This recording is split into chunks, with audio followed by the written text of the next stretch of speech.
A bada boom, a bada bing. How is it going, you beautiful people? It is Tuesday, not Wednesday, not Thursday, and not Friday. It's Tuesday. A bada bing, a bada boom, a bada boom, a bada bing. I missed you guys. Honestly, I was thinking, where is my stream? You were not close. You weren't even close to first. Whatever, it was a command MB. I don't even know what that means. We missed you. Honestly, we missed you. We missed you guys. I did get a new haircut. That's true. I do look fresh. I do look clean. I got the Chicago Auto Show. I thought you'd have a booth at NADA. Nah. Any car buying consultant that is going to NADA, you have to like question why. Why would I want to go in a group with a whole bunch of dealership owners? Let's keep doing me. And I'm going to keep trying to find ways to make consumers' lives easier. Which is why I'm going to the Chicago Auto Show.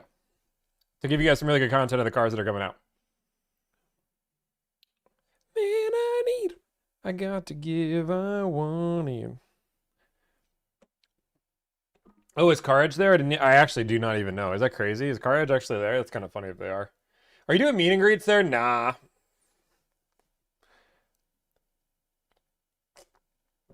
And yes, before anybody says it, my eyes are red. Welcome to my life. Are you going to watch the Harry Potter series? Of course I will. My wife and I are excited about this process. I'm excited for you about the process, about you being excited. We're going through the round of interviews right now, going through everybody.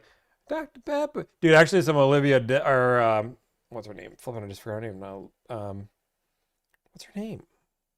Is it Olivia? Was it Olivia? What have a pending transaction for Charles Swap? What is it? Dean, yes. Olivia Dean. Thank you. I didn't watch the Grammys, but I just watched the highlights of the Grammys, and it's pretty good. It's pretty good. Bingo? We're not doing bingo today. You guys burnt me out of bingo. If someone who has applied from you, it depends when you applied. Why didn't you make it in the car business? Well, I mean, I'd argue I'm still in the car business and I've made it more than most, but I was successful in the industry. Like I was the number one finance manager in our dealership. I just left to start my own business. But I would argue I'm still in the industry and I'm still doing well. How much do you charge for a $1,000 fee? How much or 1K fee watching this on the can? I love it, dude. Honestly, good job. You still hiring? Yeah, we're hiring a few people here. We're trying to build something great right now, which means we are spending a little bit of money in order to make that happen. Which dealership did I work at? Nissan Subaru. You were in finance? Yes. Are we doing calls? Yes. Tommy, what service do you prefer? I got to hear the plug. Like what service? Like in general? Like what do you mean? Like the negotiation service? I would recommend Delivered. Did you take advantage of customers as a finance manager? No. I was very profitable and very good at what I did, but I've gone through my pitch a few times. Would you say the $1,000 works well for you considering how much time it takes to buy these cars? Yeah, it's good. In theory, if I was smart, and it was funny, Russ called me the other day and it was like, Tom, you need to double your fee. You have too much business. And it's true. Like if I was smart, I would double my fee tomorrow and take half the business and make the same amount of money. It's just I ethically believe the $1,000 is right, and I'd rather figure out the problem rather than change my fee. We're not hiring for an editor we have a really good our short form editor right now. We're really happy with. Our long forms have been doing really well as well, and we're pretty good. Should I eat in or out at Chipotle? I mean, do you want? Are you headed to NADA this week? No, I like no. Like, why would I want to go to a national dealer convention where they're selling a whole bunch of dealership things? I think it's not good for the brand. Like, the idea that I would go meet a whole bunch of dealership owners and what, like suck up that they should give me better deals.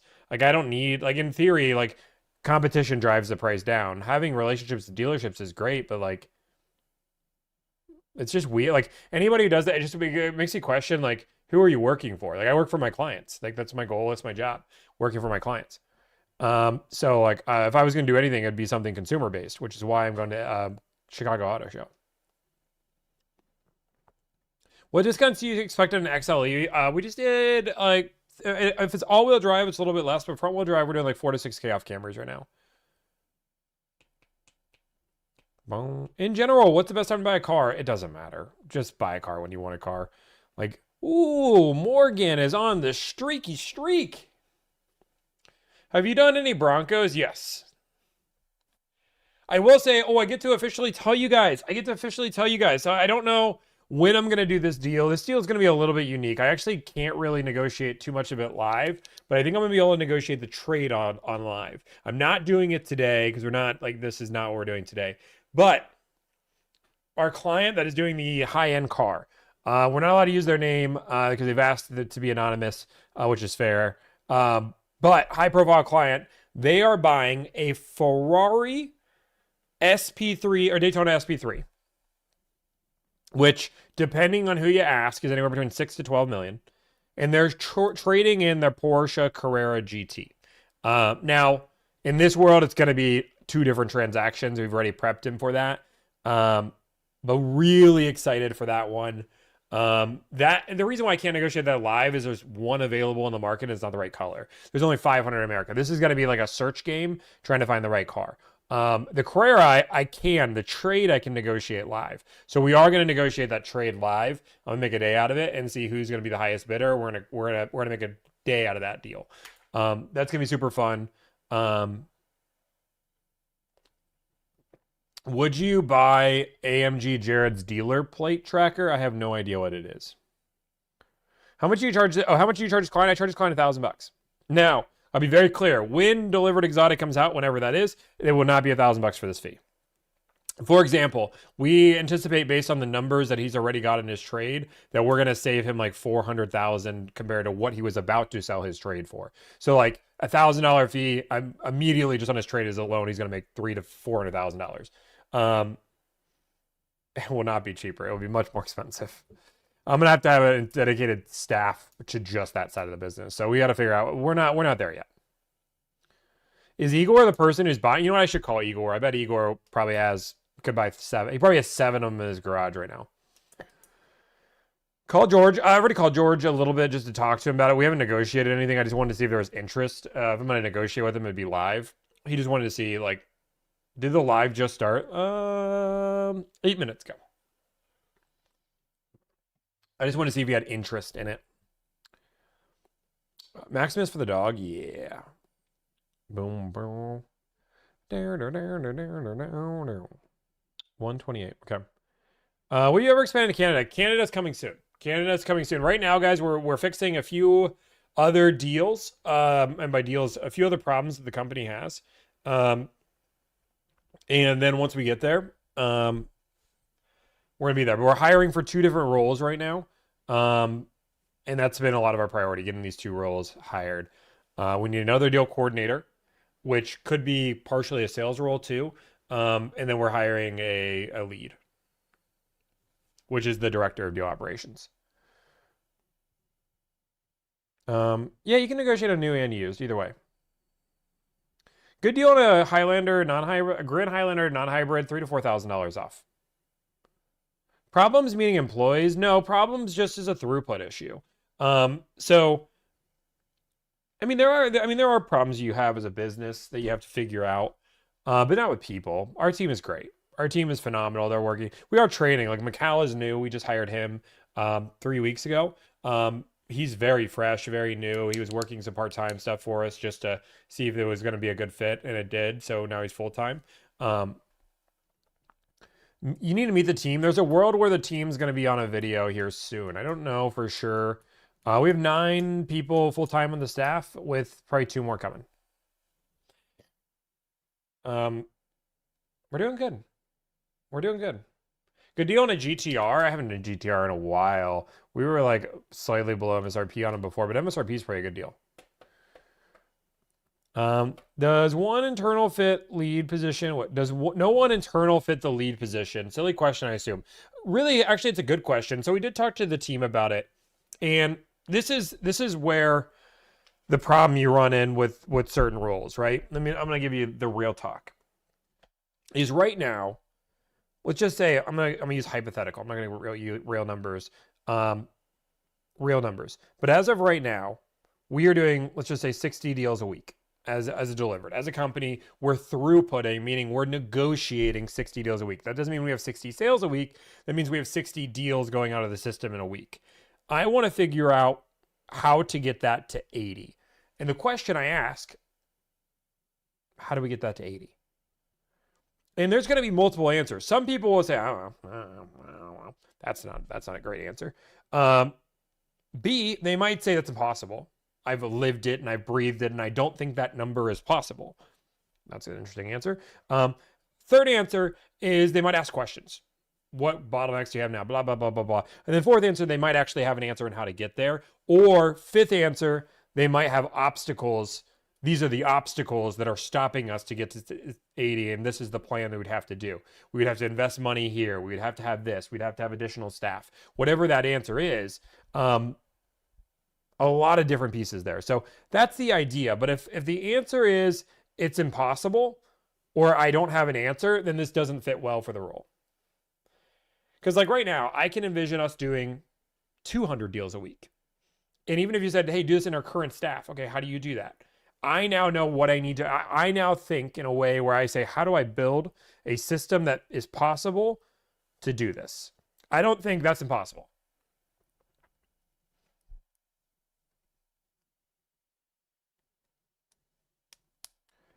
But hiring, but also I don't know that. And the answer, hiring staff, is a lazy answer, right? That means you're not trying to get efficiency. It means you're willing to spend money to solve problems. The first question you have to figure out is the team actually at maximum capacity, right? That's step one, right? You got to figure out the teams. And I'm not gonna go through the whole business and go through all this, but like that's where you have to start thinking as a business owner. And this is where the business, this is where real questions of the business comes in, and it really separates like people that think they can start a business to like founders. And I think this is where the problems that I'm solving right now, I realize are much harder problems than most people are dealing with. And I don't know. This is a whole different conversation. JT, thank you for the sub. I appreciate it for the 12-month subscription, dude. 1 whole year, 12 months. That's insane, dude. Thank you, JT. Showing your staff here and there on YouTube would be great. Yeah, they're going to be here more. Alyssa, don't we have a video with Michael's negotiation? Whatever happened to that? Alyssa, whatever happened to Michael's negotiation where I reacted to it? Did we just not think it was a good video? I don't know. I don't know. I guess I'll ask Alyssa. I don't even know if she's here.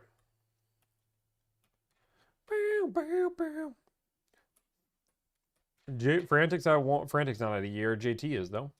Do your employees all work there with you? Yeah, they all work. They're all back here. I'm just kidding. No, they work at home. You think I want people in my house all day?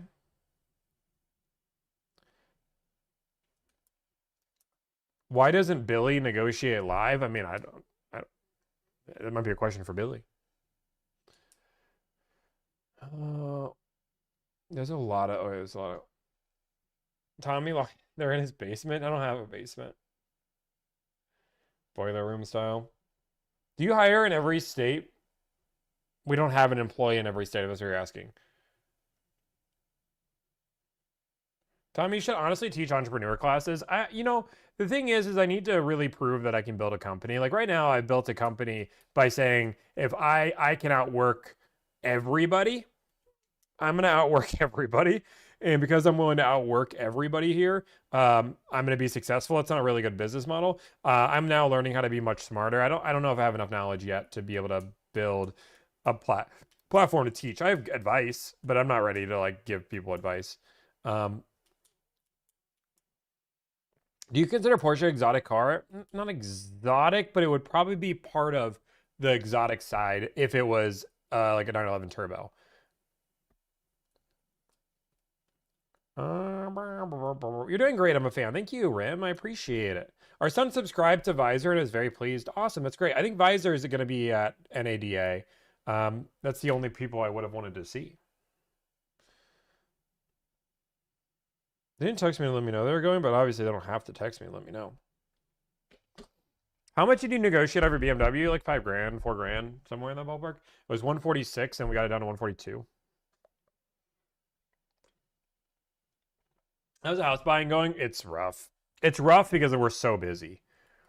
Like we just don't like it's like we are barely like I work. I don't think you guys understand how much I work, which is okay.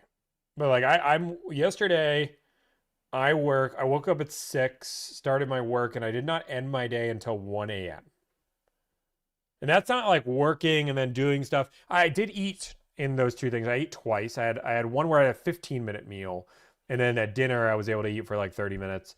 And then I went on a 20-minute walk with the dog. So I had about an hour off in that time. What does Mrs. Deliver? She's an accountant. She's got her master's.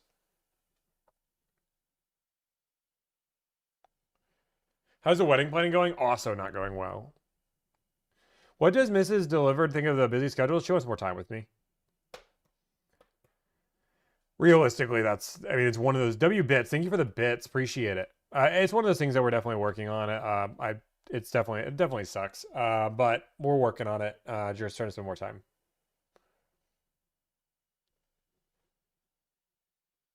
The risk of pushing more throughput can be less time per deal, which may lower the value of your service. So that's obviously the balance, right?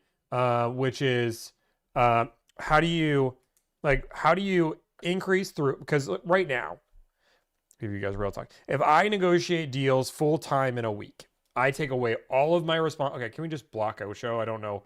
Like he got unblocked for whatever reason, and now he's just spamming. But like I can negotiate 40 to 50 deals a week. That's without me being live, without me using my presence. And right now our deal coordinators can do 20. Now, I don't expect them to do 40 or 50. That's insane. That to match the founder's effort is crazy. But how do we get them to 30 a week, right? How do we get from 20 to 30 while still maintaining that great customer experience? That is where like the question comes in and what we're trying to figure out. And it's a balance, right? We also, for us, the client experience is the number one important. Clients first always. So you have to balance that.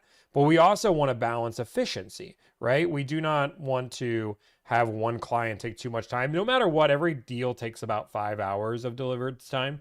There are some off cases, but about 5 hours of time is what we take.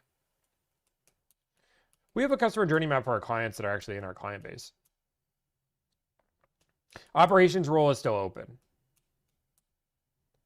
Yeah, we just opened a bonus structure. So that is actually something funny enough, Crystal. We just opened a bonus structure for our deal coordinators. We're doing this right now until we hire a director of operations, honestly, just to see if this helps with the process. We're trying a whole bunch of things to see what sticks. So this is not a permanent solution, but we're trying something.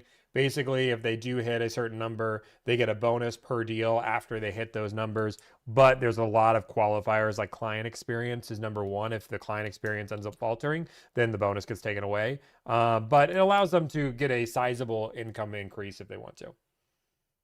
What's your level for excitement? I'm actually more of every day I'm getting more of a fan of the McCarthy hire. The coordinators he's hired definitely make me feel much better.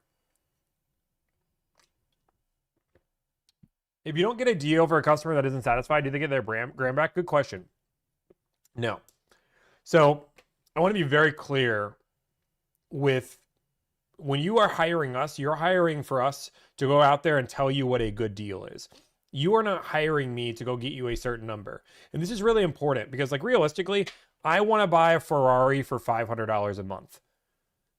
That statement does not matter to anybody but me. And that doesn't mean it's realistic, attainable, and my results shouldn't be judged based on somebody's unrealistic expectation. My results are going to go out there and figure out what the best deal is on the market and get you close, if not to that deal. That is what our goal is. Our goal is not to match an imaginary number that you've set in your head that you can afford. And if that bothers you, then the service isn't right for you. So no big deal. I will say service is great. My final edition was quick and it was helpful. Thank you. Looking forward to hearing back from the applications. Yeah, we're gonna hear back from everybody. I still have some applications to still review. Do you think you could lowball a Lambo for me? I don't lowball anybody. What's your average turnaround for a deal? Like right now, we're about 2 weeks, 14, 20 days, somewhere in that ballpark, from the day you pay to having a deal complete. How much is your service? $1,000. Our deal coordinators don't stream at all. And the reason why they don't stream is they're paid to negotiate car deals, not to entertain you. And there might be a world where we hire enough staff where that changes, where they will have some content time, but we're not there yet.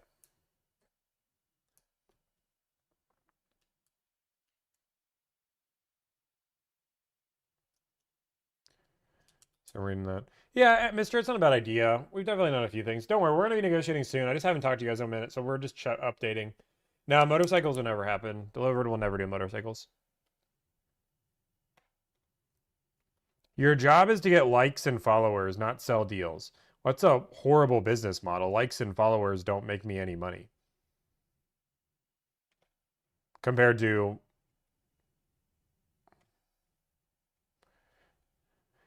Do you negotiate pre-owned? Yes, we do. I want to work with you from Northern Cal. I mean, sure. I work in sales, needing staff. We're hiring a sales-ish role soon. Well, I know it was motorcycles have gone through in the past, but I had a friend pass away on a motorcycle. So when I was in high school and just hit me the wrong way. So I gave up my bike and said I would never help anybody else get on a bike. We already have 2 assistants or assistant roles. Is what you're saying? They're called support agents. I'm curious to hear your take on tipping.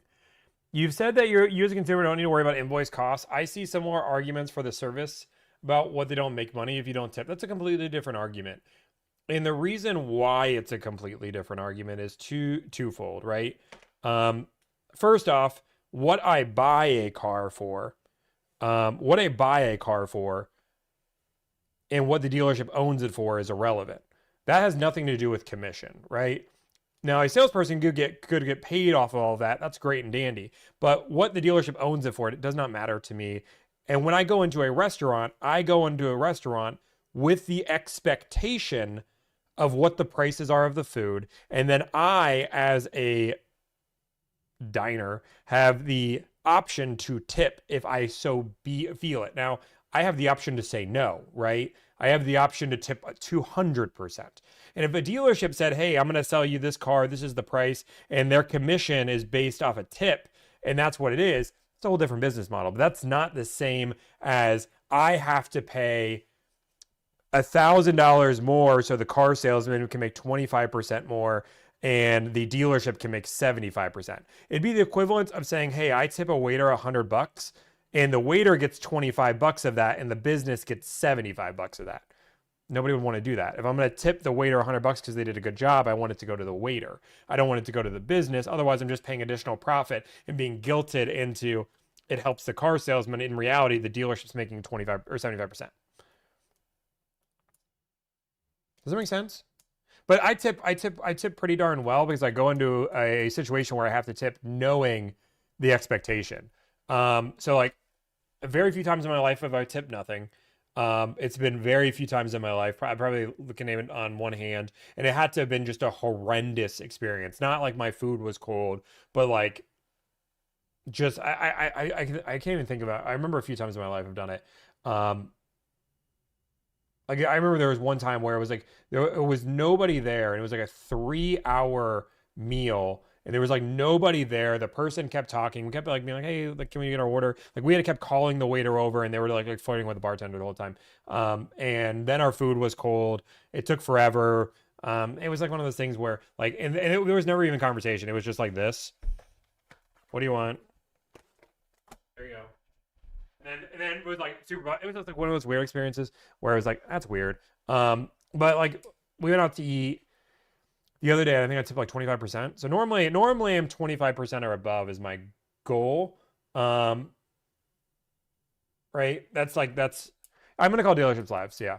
But that's my goal. Is 25% is the bare minimum that I'll tip if it was good service. I don't tip. Do I tip on takeout? Not really. I tip delivery, but I don't tip takeout. But I don't do takeout often. I don't believe the tip on takeout because I believe I do have water here too. I've been drinking. This is my 5th glass of water today. Because I believe you're paying for. I believe for a takeout, you're paying, or when you go to a restaurant, you're paying for the service, and that's what I'm paying for. A takeout, I don't feel like I'm gaining that.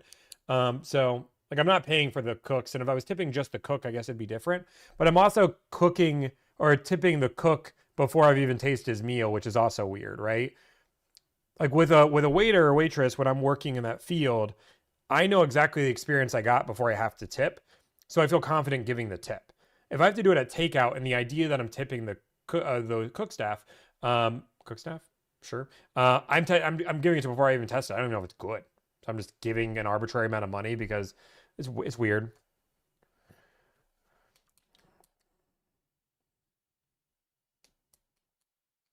Any calls today? Yes, we're gonna do calls here pretty darn soon. We're gonna do calls pretty darn soon. Can you imagine dealerships receive 25% tip? That'd be insane.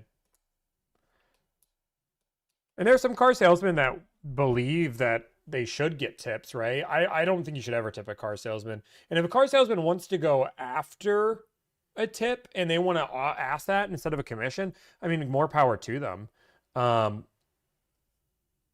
But I think they're going to be in for a harsh reality.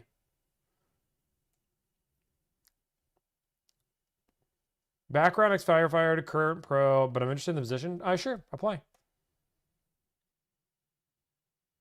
$1,000 is a bit much. I heard Unhaggle is similar, but charges $100 for a similar service like this. So a few different things. So first off, we have more clients than we can humanly take on. It's a great problem to have. Again, it makes more sense for us to raise our fee, not lower our fee. Secondly, if somebody's doing this for $100 a deal, have fun sustaining that. They're losing money, or they're not giving you much value. Like that's the two things and that's my just honest opinion. I spend about 5 hours per deal. That believes that there's a few different things. So brokers, which we're not a broker, get bad reputations because the second a deal is just remotely done, they just ditch you and call it a day. They don't deal things after the fact. We deal with customers after the fact. We guide them through the process. We spend about 5 hours per client. If you're doing this for $100 per, that means you're making $20 an hour, which means this is a one-man show or a one-woman show, because there's no way you can make $20 an hour and sustain that if you're doing about 5 hours of work. Now, you could argue that this $100 person has relationships with 10 different dealers, and this gets them the deals, but then you're just not getting the best deal for you. You're getting what is the most convenient for them because they can only put minimal amount of time in there. $100 just seems insane. And I know some people do it cheaper. Brokers complete deals in 24 to 48 hours, not 2 weeks, 100%, because brokers have relationships with dealerships and they are already getting a kickback from the dealership themselves. So they go through their database to figure out who gives them the best deal and goes from there.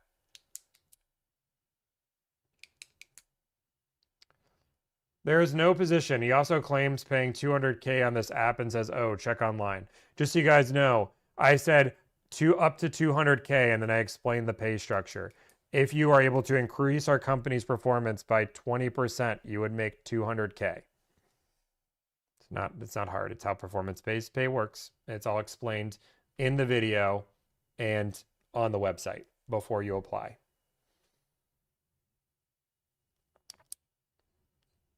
Like, I just don't know how much more clear I can be when I make an entire video explaining the pay structure, and then also, but when you apply, I give you the entire commission sheet. So like I actually give you the sheet on how to break down your pay before you apply. There's a lot of people, like realistically, let's talk, I don't know if you apply to jobs where they say you can make up to $200K, but they don't explain how. So you apply, you put all this time in, you go through 3 interviews, and then on the 4th interview, you then go through and say, how does the pay work? And then they explain like, oh shoot, this is not the same thing. Because ChatGPT is not that advanced. Somebody said, why don't I throw my business into ChatGPT and how to increase it by 20%? Because ChatGPT is not that smart. ChatGPT is helpful. And this is where I think a lot of people get AI. We love AI. I use AI like crazy. I've been playing with a lot of new AI tools, playing with basically every feature that I can. But AI is an assistant to humans. AI is not a replacement to humans. And any business trying to replace humans with AI is going to, does not understand AI.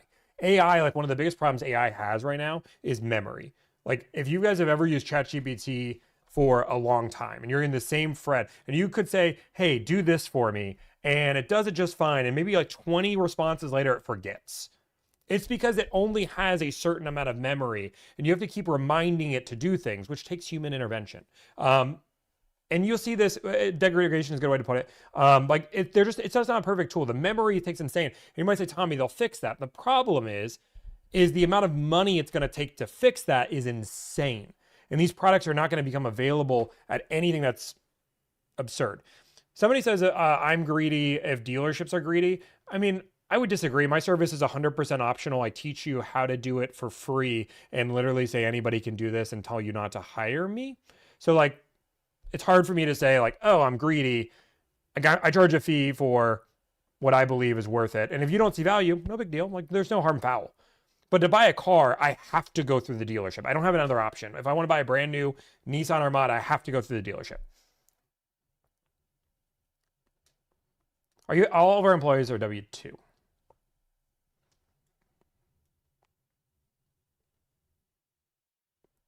Yeah, all of our employees are W-2. Yeah, guys, and CMP, I've played with almost everything. I've played with DeepSeek, Claude, obviously Gemini, Grok. Grok is rough. I think Grok is one of the worst. Nobody has, the memory problem still hasn't been solved. I believe that AI is important, right? You can't ignore AI, but I believe you need to treat AI as how do I use AI to be a great assistant for me doing my job, not how do I use AI to replace humans. And I think that's what a lot of businesses are thinking. A lot of business owners, I talk to my team all the time. Like a lot of business owners are saying, well, my employee costs 72 grand a year and AI costs me 20 bucks a month. I can replace all of my people with AI. Problem is AI is not perfect. It's not great. And you have problems that humans solve. So the idea behind it is how do I get my 72K employee to utilize AI to become a super employee so they're able to be 10 times more productive with the use of AI. So I'm utilizing both resources to make it more effectively.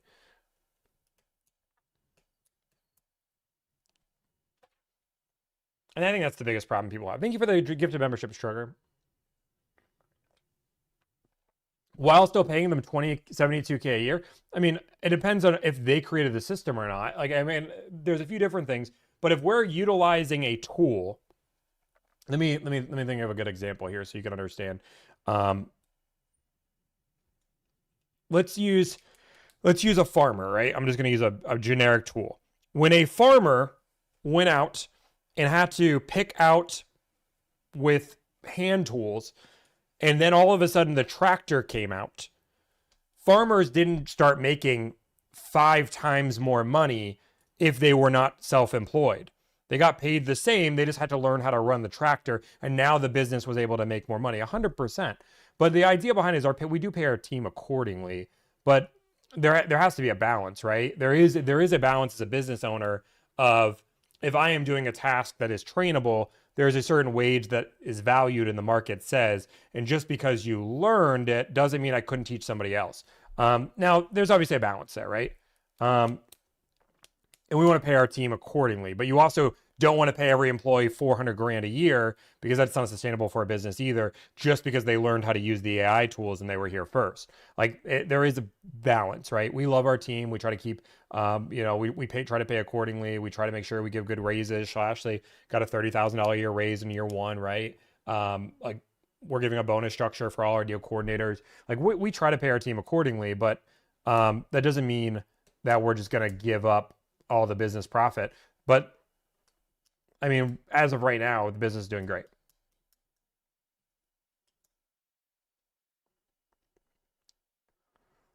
Someone running the tractor gets paid more than someone picking by hand. And you can make the argument that the expertise is there, but that expertise would be for you being able to run the tractor and assuming that skill set is there. But that isn't like a one-to-one, right? Like if a team member is able to figure out a skill set that makes them invaluable and hard to train, then sure, they deserve extra pay. But you have to keep going in a little bit deeper than that. Yeah, the tractor can do the work of 10 people, but that one person is not getting paid 10 times as much. I'm paid for a salary. I get paid 188K a year. I can pull money out if I want.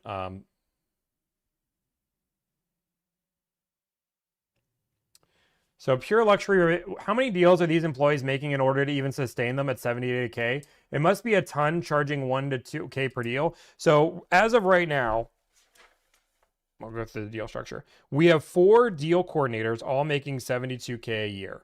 We have 2 deal coordinator supports, which are all for customer service experience, also making 72K a year. We also then have an EA, which is my assistant, that also jumps in when needed. She makes 105K a year. She started off at 72K. She's been here a year. She got a raise. That team with me there, which let's just take me out. Let's just take me out for easy math. If I disappear and I do not close any deals a week, we close about 50 deals a week, roughly, with that staff. Now, it's one of the reasons why I was being director of operations, because when somebody is leading that team, we are way more efficient. But as of right now, so just do, and there's more expenses in this, but I don't know what we're going through, times 6 plus $105,000 per year. So that means we are doing 12. The company can do 200 deals per week. That is just throughput. That means they can actually process 200 deals per week. We're spending about $45,000 in salaries. Now you have to add 20% to that because you have to pay taxes, you have to pay benefits, all that fun stuff there. So that's about 20%. So you're actually paying about $53,000. That does not include any of the expenses, does not include my pay, does not include anything. So we're making about 150K before you pay the partners, before you pay the expenses, our CRM, everything there. So that's kind of the idea, right? That's a general rule of thumb of how the business runs and operates. That also doesn't include getting the business in, which is a very important part, right? You can have $50,000 a year actually going to completing the business, but you have to bring the business in, which is what I do. Does that make sense? Is that like, I don't know, again, I don't know people, but like that's just like real business numbers, right? But like that team does about $50,000 a year to have that team run.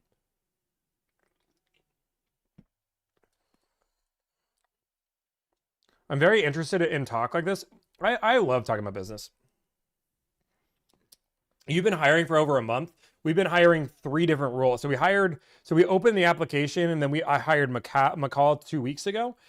He's our newest deal coordinator. He's in training. So we hired somebody. We opened up applications, hired them, and then we decided we're going to hire 2 more people to be safe, and go from there.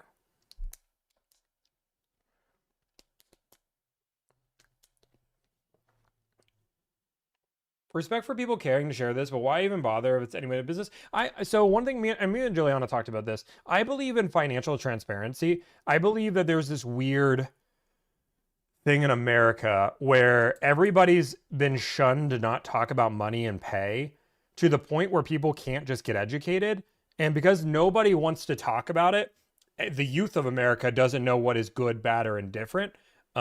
This guy's open speaking all technical, like he's spilling trade secrets. This isn't trade secrets. I mean, it's a weird stigma. So I just want to be as transparent as possible, let you guys know. But like this isn't trade secrets. I mean, even if you knew, like, I think one of the things that we do unique is we have support agents, right?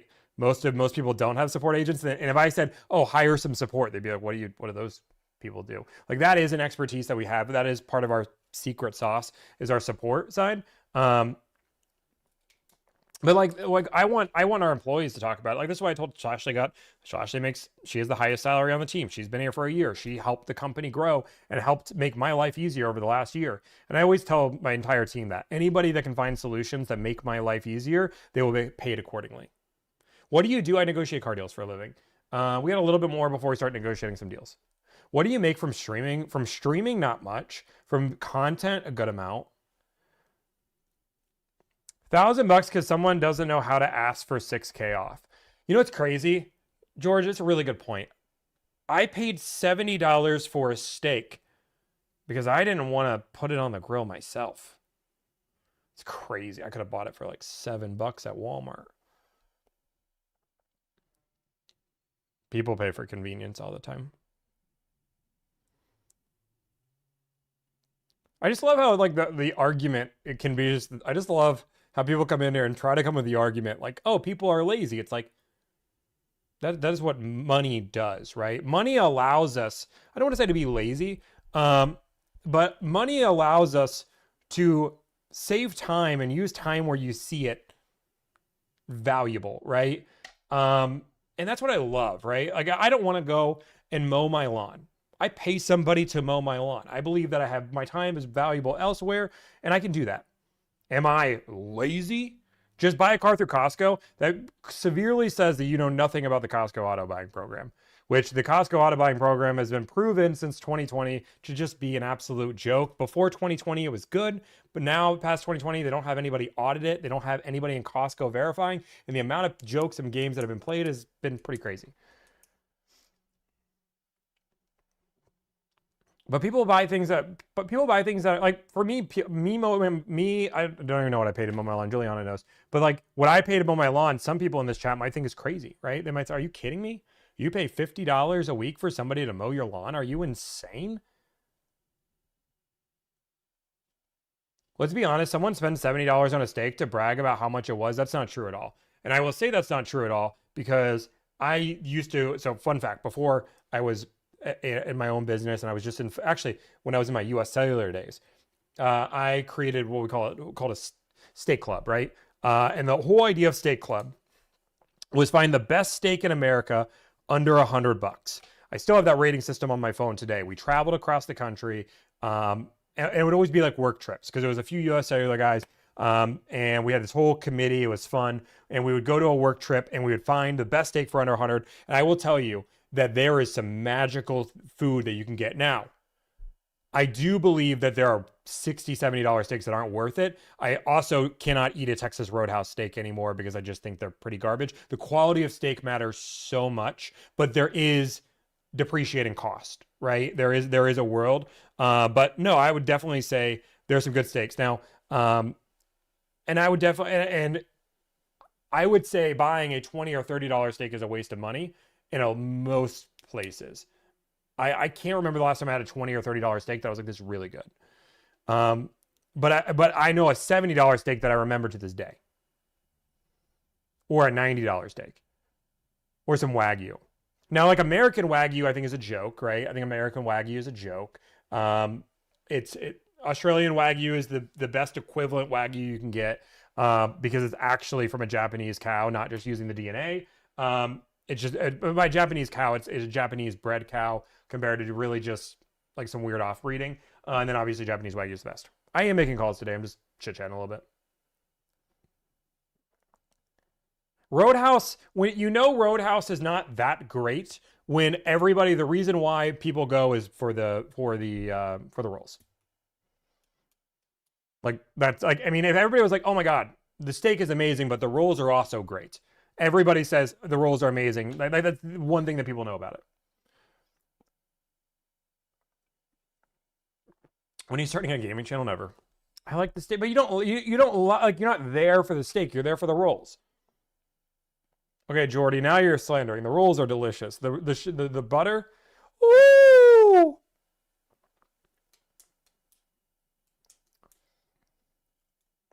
I went opinions on Chili's. Chili's. You don't realize how affordable Chili's is, but every time I eat Chili's, I just have a huge stomach ache. Like it's just rough.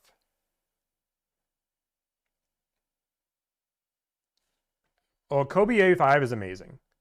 And I've had some really, really fun and good food. Like I'm a food guy. This is one thing you guys really probably don't. If you guys saw the amount of money I'll spend, like I truly believe that there are some restaurants that overcharge, but I do believe, actually this is a fun thought experiment.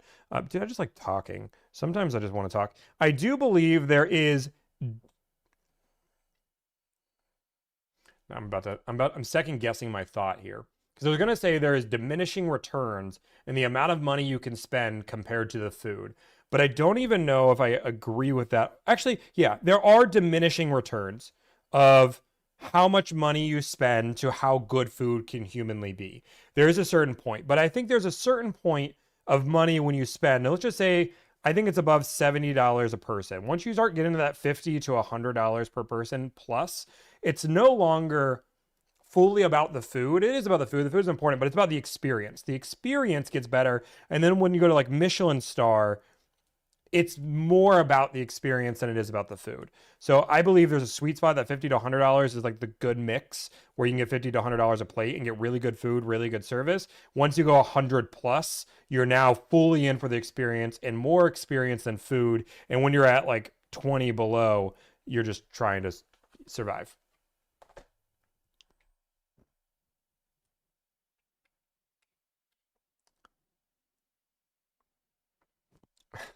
I was gonna make a graph. I haven't been to Hell's. I've been to Hell's Kitchen once, but I didn't have the beef Wellington.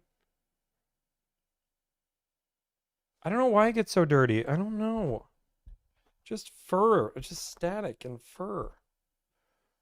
Best fast. I don't even. We eat Chick-fil-A. Like that's the only food, and that's where like that cost value. Like for me, actually, you know what's really good? Thai House in Pineville. I'm gonna give them a shout out. You're in Charlotte. Thai House in Pineville. Go to Grub. Actually, if you want to, I guess you don't have to use Grubhub, but we use it on Grubhub. They always have a deal.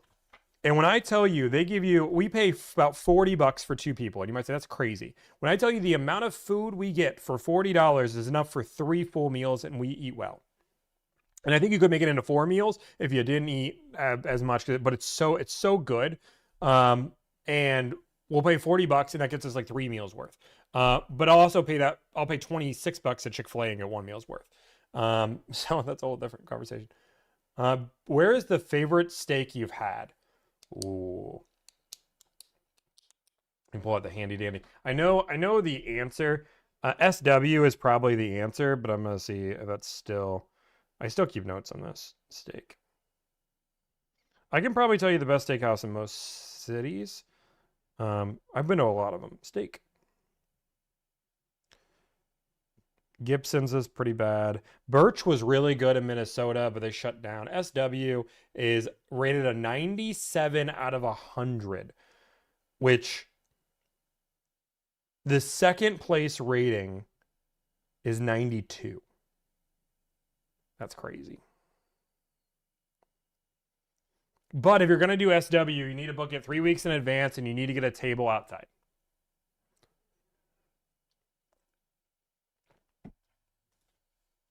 Best in Miami, we just had this. Oh my gosh. Actually, the Claw. The Claw is one of my favorite restaurants of all time. Was it the Claw? Ashley, was it the Claw? Was it the Claw? I don't even know if Ashley's here. I think it's a Claw. The Claw in Miami is one of my favorite restaurants of all time, and that's crazy. Charlotte has a Michelin star experience that they just officially got a Michelin star on, which is called Counter. It's my favorite dining experience of all time. It is some of my favorite meal of all time. Counter is phenomenal. If you have a chance to go, please go. I'll buy your business for 50 million. Taking it? Of course you are. No, I'm not. I've been offered not 50. But no, I'll pass. Thank you. I don't have bits. Someone please shout that you or whatever you do on Twitch. I negotiate car deals for a living. My goal is to save you time, energy, and anxiety.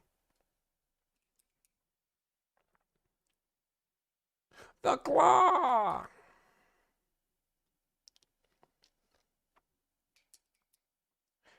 Houston Steakhouse and Atlanta. Well, I don't know. Are you just asking me a question?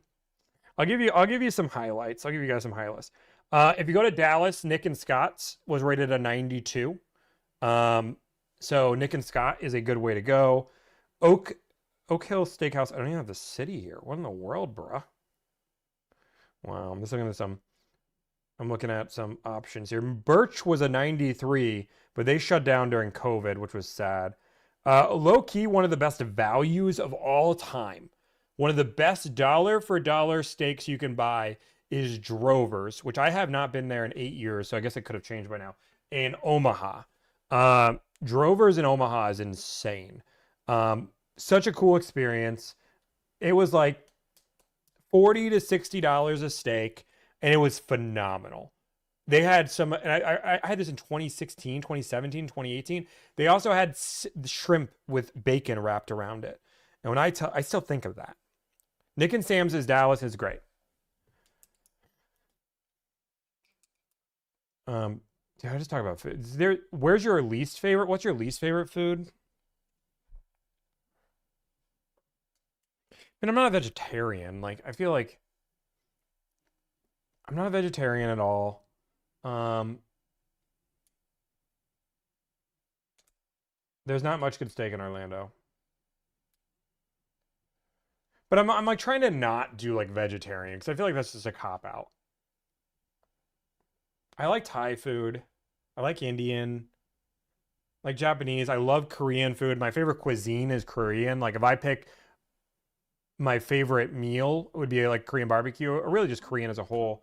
Phenomenal food. I love Korean food. I was going to open a restaurant one day. I'm never actually going to do it because I don't have a desire to open a restaurant, but I did want to open a restaurant, and it was a Korean American fusion. And I had a whole menu planned and started testing it. I had some really good things on there. What is my least favorite food? I will say, hot take. And then I want to make some phone calls here because we're past 5, and I was only going to talk for an hour. Hot take. I'm going to offend some people here.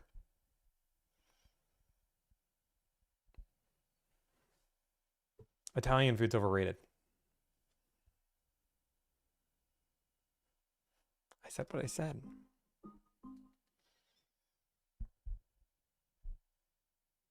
And I do agree that really good Italian food is different than really bad Italian food. But chat just blew up. And I was in Italy. I had Italian food and it was good.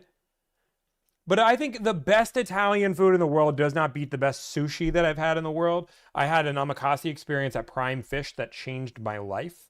I've never had a pasta dish that has changed my life. I've had a steak that's changed my life. I've had Korean food that has changed my life. I've had so many different things, but I've never had a pasta.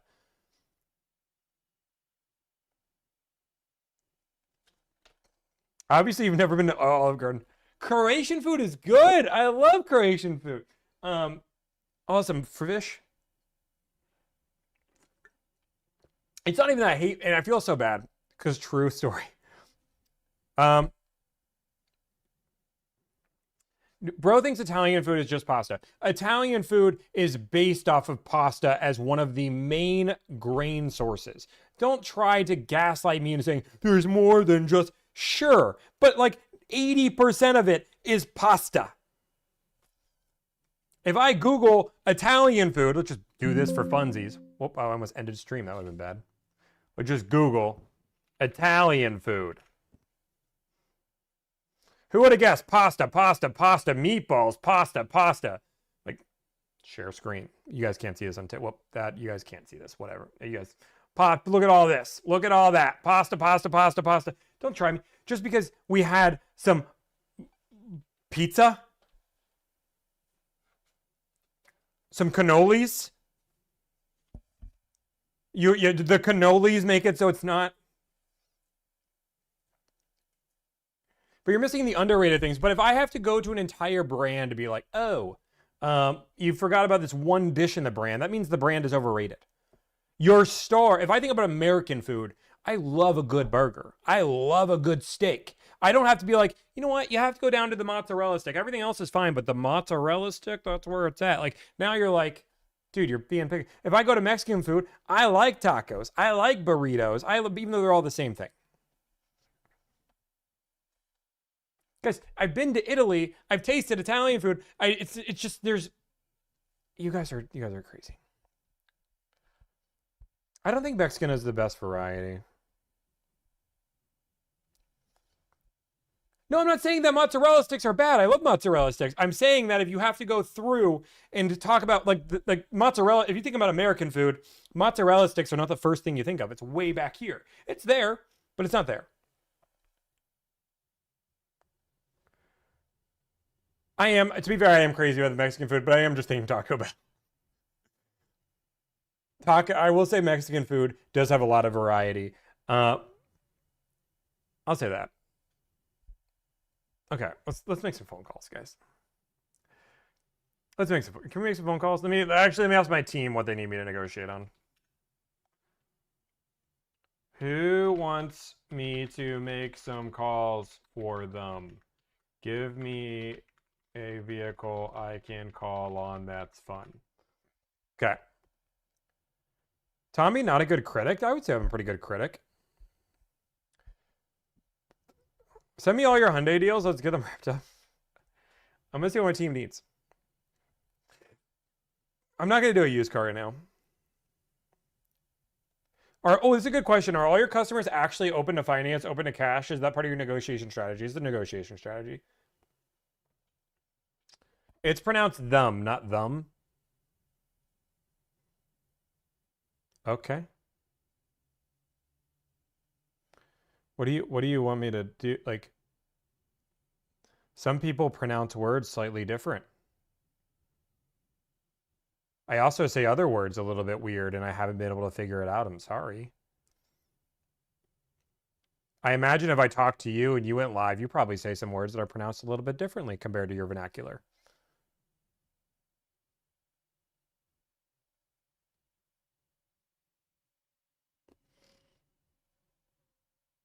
What are you? What is this deal? You are like on a like deal pen. Okay, you. Is he like a business deal pending car company? If you're a company, then you really suck at advertising. I'm trying to figure out what this guy is. He's here all the time. Is he a broker? Is that what he is? Is he a dealership? I'm just trying to figure out deal pending. So I'm gonna go to his page and let me know what he does. No, not anything. Okay, so just a troll. I'm waiting for my team. Ooh, an IS 500 F Sport Performance. I don't mind it. I don't mind it. Anything I should know? Okay. Why did no one want Dissons? Are unreliable.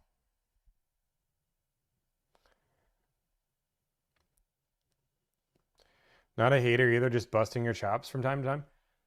I mean, I think there's a difference in busting your chops and just being rude.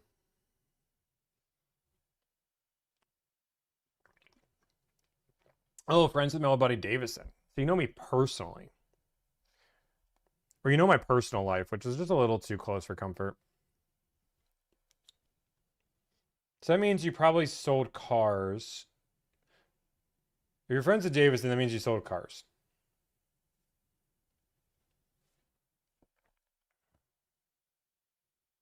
I like the new Telluride.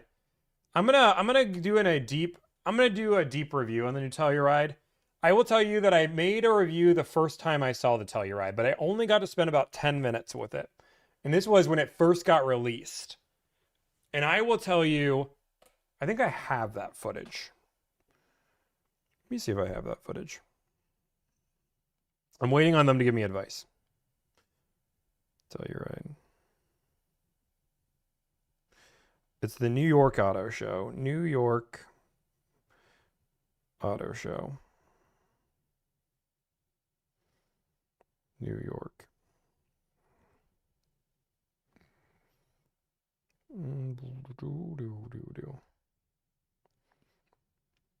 And I pulled the footage from this because, or was it the Palisade? No, it was the Palisade. This is the Palisade.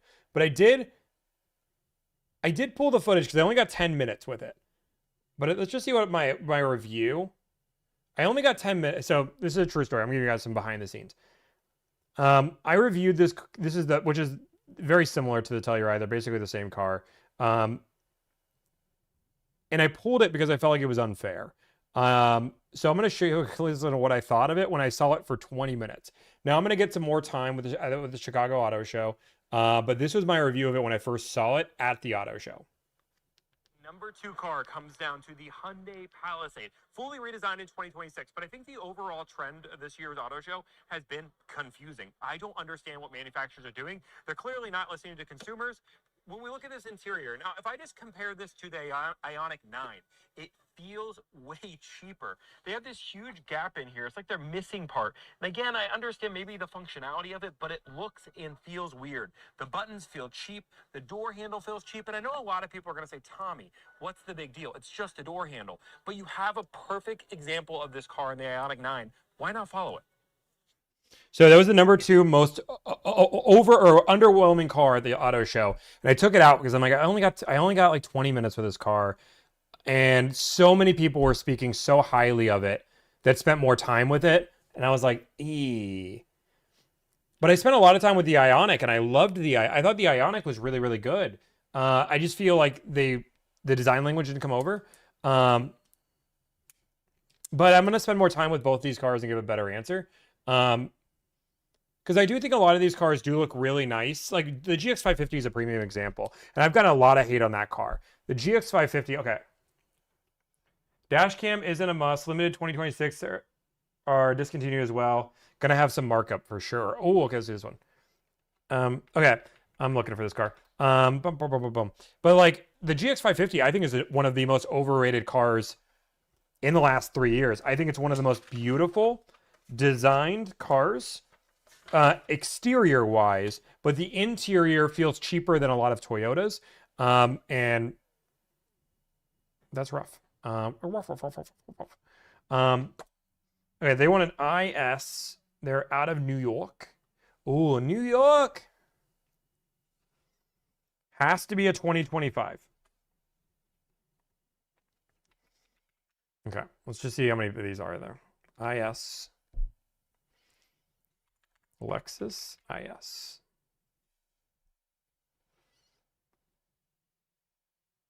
$2025. It's an F Sport Performance with the premium package. They want the 19-inch, what almost all of them have, which is good. They want the Cloudburst Gray and Mica Blue only. Okay, they want a very particular color. Are they willing to give me interior? They would take black or white. So I'm going to open up interiors, and they live in 11004. So they live in Floral Park. Put some chapstick on. My lips are really chapped. I apologize, guys.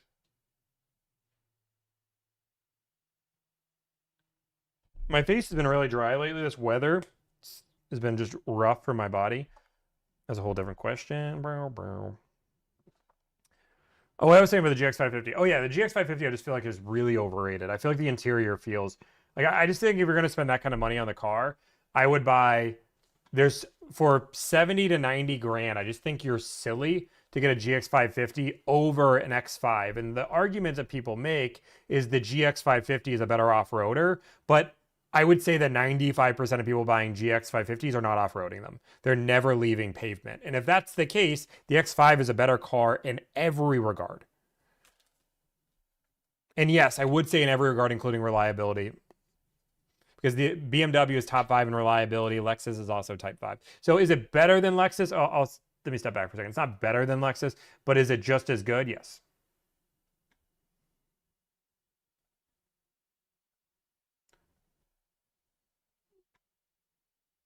Oh, also, I just want to point something out, too. I want to point something out. When I ask for a discount, this is why dealerships frustrate me. Do you guys remember when I did the Telluride deal, right? I got the Telluride deal, or sorry, the Palisade deal. The 2026 Palisade, where I was asking for a brassy brown on brown, and dealerships were going 10K above MSRP. The amount of offers I get a week later from dealerships that are trying to fight to get this deal that ended up giving me the deal that I wanted in the first place.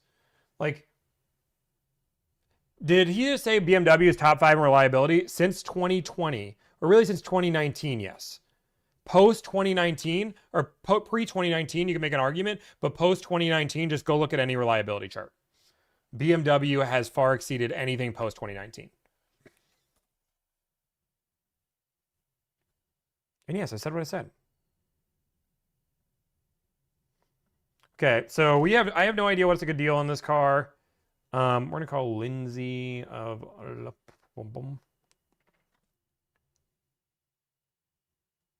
Oh, does he need all-wheel drive? Ooh, I didn't even look at that.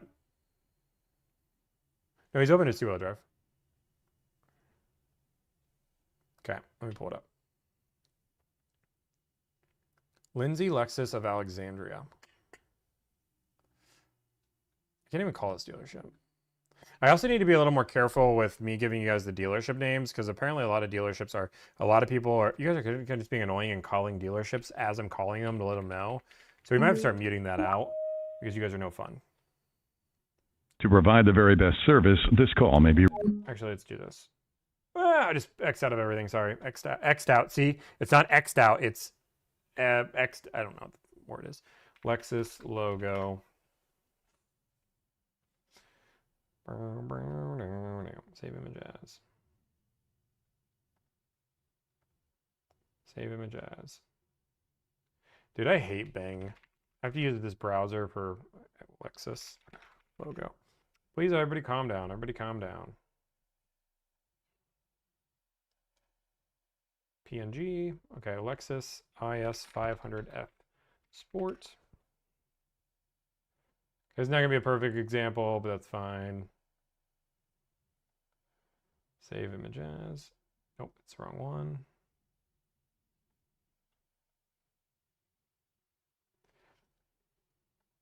Save image as.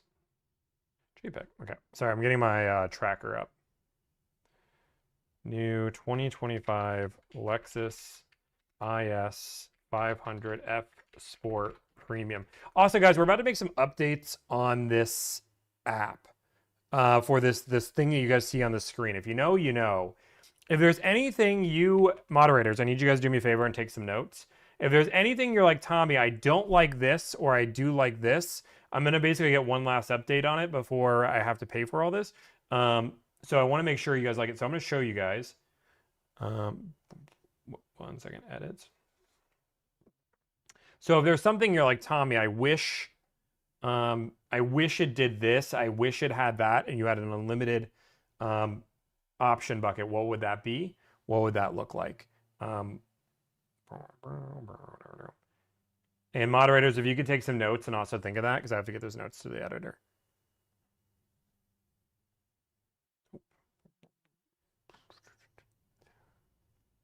Update event. What? Primary vehicle image. Okay. Alexis. Now the logo. Download. Update event. Ready. Live. Okay. We're going to go here. We're going to go to deals. Can we ready to negotiate some car deals? So this is the thing we're talking about. So we're going to do some car deals here. I'm going to call this dealership.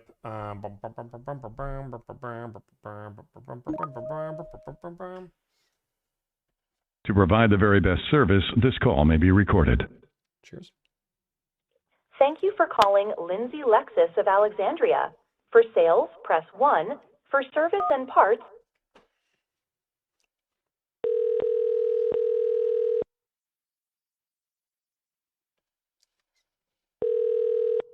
Thank you for calling Lindsay Lexus. How may I direct your call? Hey, can I speak to new car sales? Sure, just 1 second. Thank you.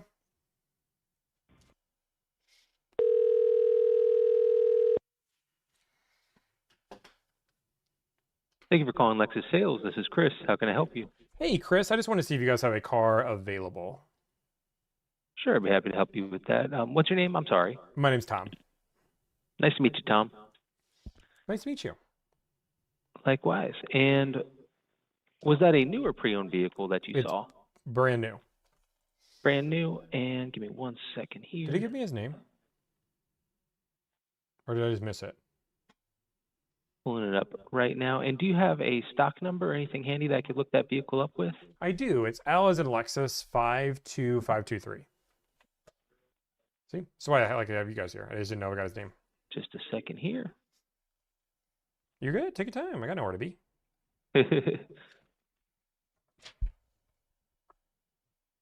Alrighty. Oh, IS 500? That's it.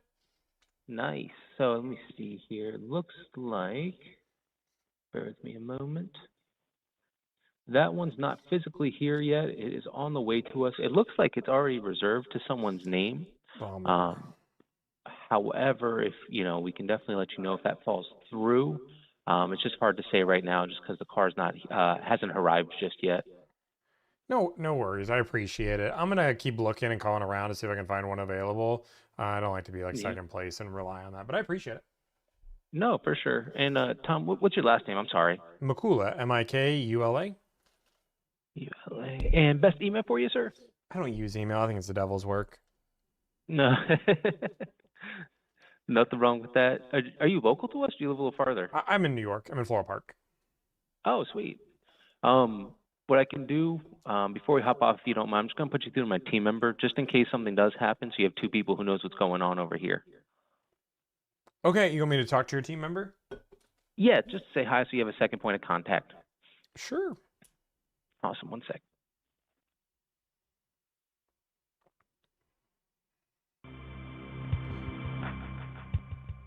I think that's off.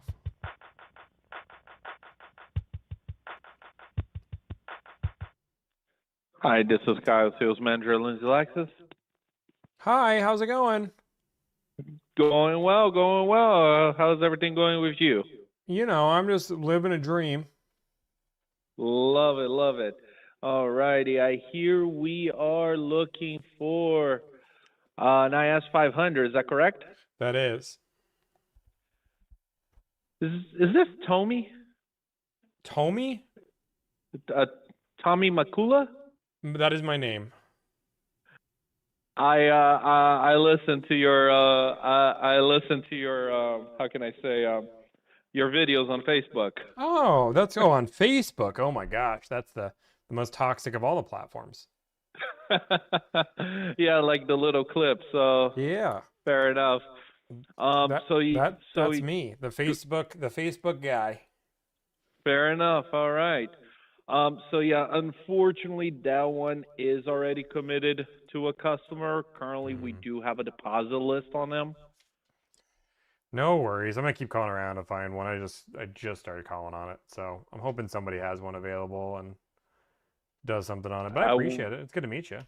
Hey, good meeting you too. I hope you find one. Honestly, just upfront, I don't think it's gonna be likely. But if you don't find one and your customer decides to put a deposit, we can definitely try to help out. It's going to be unlikely just because it's the final editions now. They're not going to be making any more of them. Mm-hmm. So at least we can try, right?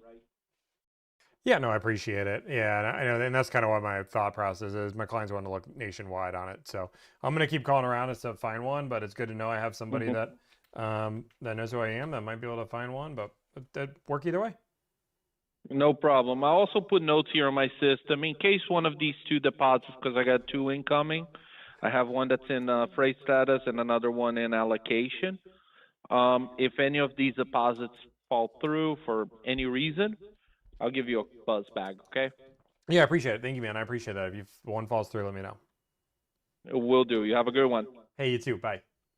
Bye-bye.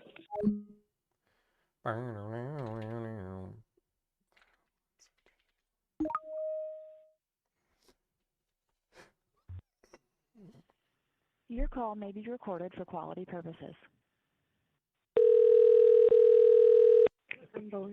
Thank you for calling Lexus of Northside. This is Beth. How may I direct your call? Hey, can I speak to new car sales? My pleasure. Facebook is by far the most toxic platform I have, and it's not even close. There's not even a close second. Jody in sales. How may I help you? Hey, I just want to see if you guys have a car in stock or available. Sure. Which vehicle is that? I have the last 6 of the VIN if it helps. Could you just tell me what kind of car it is? It's a Lexus IS. Okay. IS 500, IS 350. IS 500 F Sport. Oh, yeah, no, those are all sold, unfortunately. If we do receive any surprise arrival, I'd be happy to let you know, but those have been sold, and they're not even here yet. So if something should change, I'd be happy to let you know. What is your name? My name's Tommy. So you're saying the one that's in transit on your website's not available? Yes, it's sold. Yes, that they're Oh. all spoken for ahead of time. Okay, no worries. No, I appreciate it. This is the last run of them, so I'm going to keep calling around. But I Yes, appreciate it it. is. I know. Of course. I will let you know if something changes. Thank you so much. Thank you. Bye-bye. Bye. I will say one pet peeve I have, which is fine. It's whatever. I'll keep calling around. But it is a pet peeve of mine. Like, if I see a car on your website and I'm calling in an interest on it, the amount of times that I've heard that a car isn't available and then I give them the VIN and it ends up being available is kind of astonishing. They're like, oh, I didn't even realize we had this one. Like, you're probably not an expert on your inventory, so it's not a bad idea to call. We're going to call around this. We knew this car was hard. My team already said it, but like, I don't know. It just rubs me the wrong way. Like, I called. I'm already here. Like, can you just check real quick? And I get it. Maybe that's the same. Maybe it's the same one as like, can you check in the back to see if something's available? I know it's not available. I don't know. Just, I think.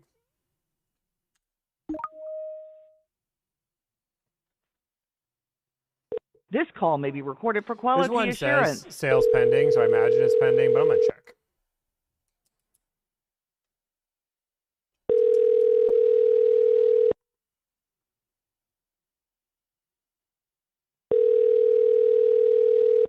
Lexus of Nashville, how can I help you today?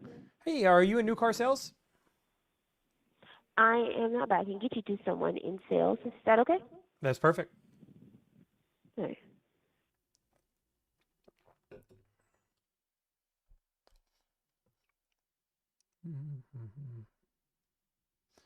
Give, I want it. Drive force distribution and turning off the air conditioning. Custom mode allows users to freely change settings for the powertrain, steering, and air conditioning. Thanks so much for holding. This is Michael in sales. How may I help you today? Hey, Michael, I just wanted to see if you guys have a car available. Yeah, not a problem. I'll be more than happy to help out. Are we looking for a new or pre-owned car? New. I have the last 6 of the VIN, if that helps. Yep, it will. Give me just 2 seconds here. I'll just get logged back in. May I ask who I'm speaking with? My name's Tom. Okay, perfect, Tom. How you doing today? I'm doing well. How about yourself? Doing pretty good. I'm hanging in there. Just in case we get disconnected, Tom, make it a phone number.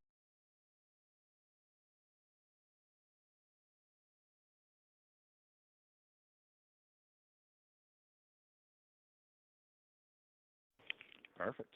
Thank you. Alrighty. And you said that was yeah, my pleasure. Want to make sure I'm able to get you the information. You'd mentioned that's a new car. What's the last of the VIN? Yeah, it is 009072. Let's pull that up there. You said that was 00972? 072. 072. And can you confirm the model on that one there? It's an IS 500. IS? Yeah, that one unfortunately is sold. No worries. I was calling just to double check, but I appreciate your time. Not a problem at all. You have a wonderful rest of your day. Thanks, sir. You too. Bye. Bye. So we knew, so my team, anytime they give me a car, they give me a car that they feel like is going to be hard. And we're just calling. So like this is one of the sides of the business that you guys don't always see, which is fine. This is the reason why we do this. Like a lot of people say like, all it takes is 10 minutes and some courage. Sure. But then also sometimes it takes you calling the 28 dealerships that are available to find one and then also then get a good deal on that one, right? There's different dynamics to it. This call is being recorded and processed by a third-party AI service we use, as Agreed. explained in our privacy policy on our website. Thank you for calling Lexus of Clearwater. For service, press 1. For parts, press 2. For sales, press 3. For the collision center, for new car sales, There's no press updates on 1. Jacob. For Please used stop car responding. sales, press 2. There's no value for me to respond anymore.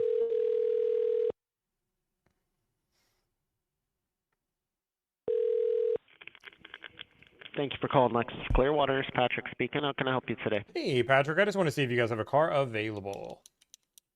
Okay. Is it a new or used vehicle? Brand new. All right. And do you happen to have a stock number there for me? I do. It's S as in Subaru 500-8990. 500-8990. 90. Sorry, let me ignore that phone call. And what's your name, sir? My name's Tommy. Hey, Tommy. Let me put you on a brief hold. Let me locate this car for us, okay? No problem.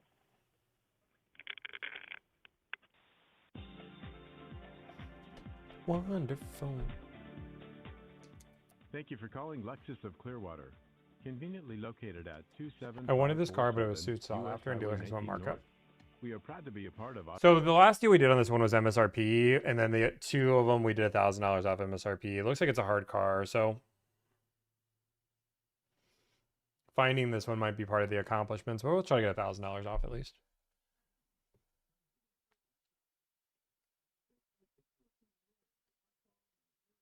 You guys really like this call? You guys are all doing good call right now. You guys are doing... They're not making them in 2026, that's why. Yeah, I know. Features. Combining sophisticated design with practical durability. It's a good question. Lexus has created a new standard of amazing for all to see. Stop in for Somebody asked if they pay $1,000 and I can't find the car, do they get their money back? No. So like on this car, we would have prepped the client by telling them like, hey, like we're gonna look for this car, but there's a chance we can't find it because there's only limited availability. We're gonna do our best, but like you're paying for the effort to go find the car. And now we'll normally try to be accommodating. Like in this one, if it takes 18 phone calls and none of them are available, we might ask them to switch to something so they can still buy a car. Well, like and this is like a weird one where it's like a limited run, right? There's only gonna be 12 of them, and once these 12 are done, there might be nothing else. So if it's like a world where it's like a 2026 RAV4 and they're still coming out, we would just keep looking until we find one. So both are a little bit unique. Hello? I can't hear. I know you guys can hear, but I can't hear. Sorry about that. Hello? Hello? Can you hear me? Now I can hear you. Sorry, I couldn't hear. Like literally my friends could hear, but I couldn't hear. What in the world?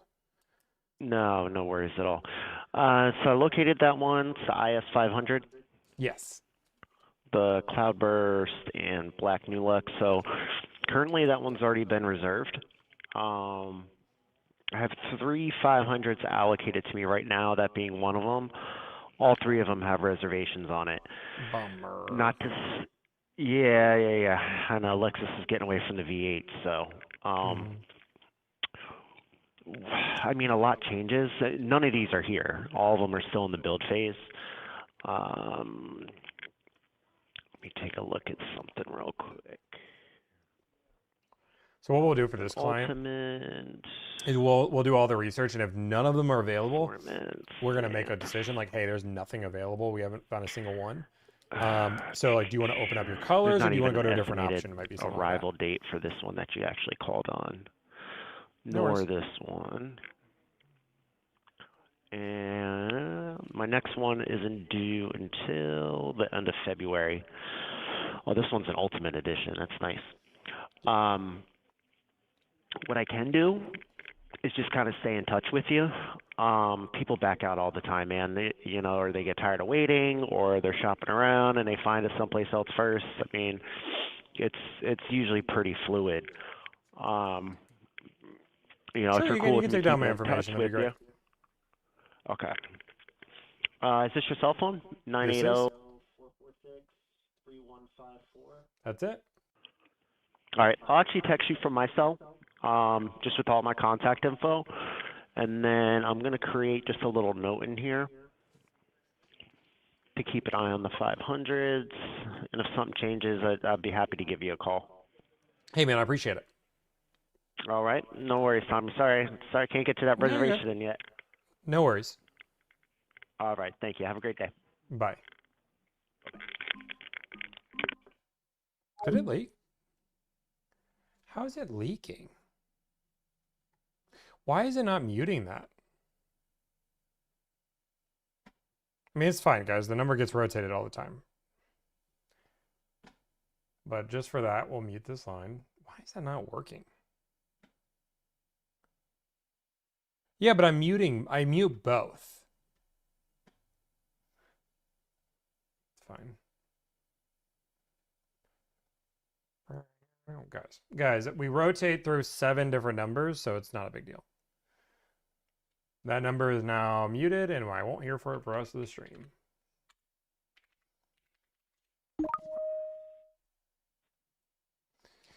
Thank you for calling. For quality of service, this call may be recorded.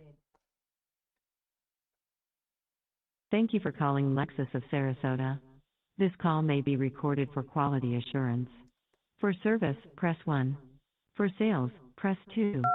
For parts, press...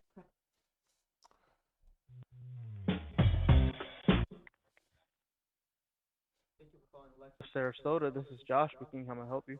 Hey, Josh, I just want to see if you guys have a car available. All right. What vehicle are we looking at today? Is this a new vehicle or pre-owned? It's brand new. All right. What vehicle is that? I have a stock number if that helps. Go ahead with the stock number. Yeah, it is 5008665.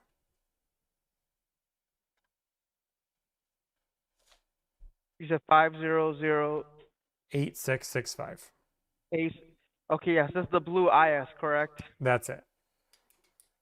Okay, yes, sir. So this vehicle has actually been spoken for. We were able to trade with another dealership for a customer. There is a deposit on it. I can give you a call if in case the deposit falls through. No worries. I'll keep looking around, but I appreciate your time. Yes, sir. Thank you. Bye. No problem. Bye. So people are asking like decisions, right? So what's going to happen is there is how many of these? 19 of these nationwide. I'm going to call on all 19 of these. We take notes on it, and then I'm going to let my client make a decision. If all 19 are spoken for, I'm like, hey, the 2 colors you want, everyone is spoken for. So you can get a different car, or you can pick different colors, or we can try to wait to see if one's available. Or we could, yeah, so those are your options, right? Thank you for calling Kendall Toyota. Please listen carefully as our menu options have recently that doesn't make changed. sense. Why is it Kendall Toyota? Contact us. Boom. Why would you put your number as your name? I don't have.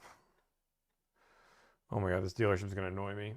They did their number as, I won't say the number, but they did it as a word, which is kind of annoying. I can do that. Thank you for calling Lexus of Kendall. Please listen carefully as our menu options have recently changed. For sales, press 1. For service, Your call is being transferred. Please hold.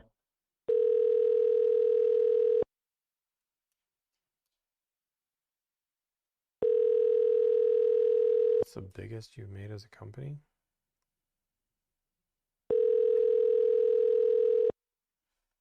Bum, bum, bum.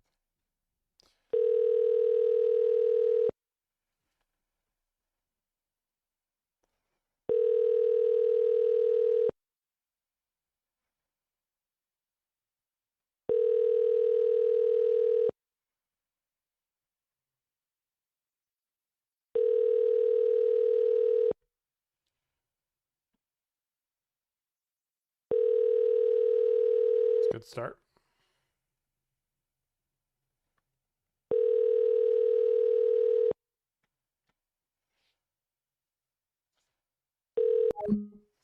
Okay, that's not. I imagine most of these are going to be sold, but we're going to call. But this is what he's paying for. He doesn't want to make all these calls. Your call is being recorded for quality purposes.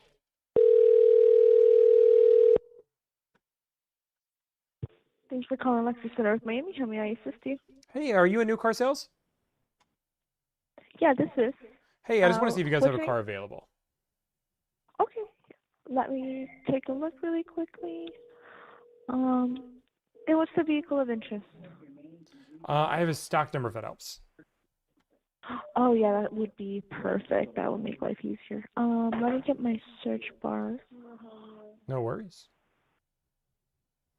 Okay, whenever you're ready. 255-66500.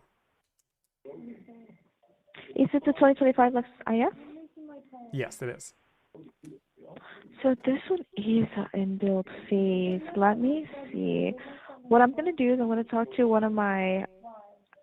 Give me one moment, okay? Sure. Wait, before that, what's your first and last name? Maybe I might have to transfer you because my site is not working well, actually. Yeah, first name is Tommy, last name Makula.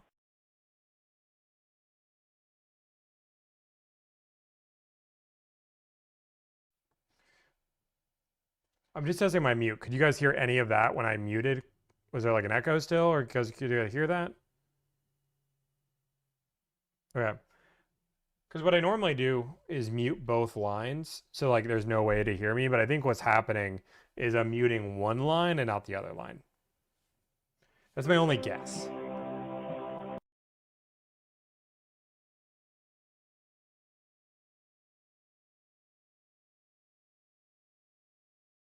Is that what's happening? Vehicles and parts, we are giving you even more ways to stand out. And with pre-qualifying financing options, it's never been easier to transform your motoring performance. Boom, boom, boom, boom. Hi, how are you? This is Constantine. Hi, how's it going? Doing very well, sir. Okay, let's take a look here. So my associate told me that you are looking for a very specific vehicle. I am. Let's see. Let's see what I can tell you about this. Take your time. Oh, I got it. All right, so you're looking for the blue with the black IS 500. That's it. Okay, perfect.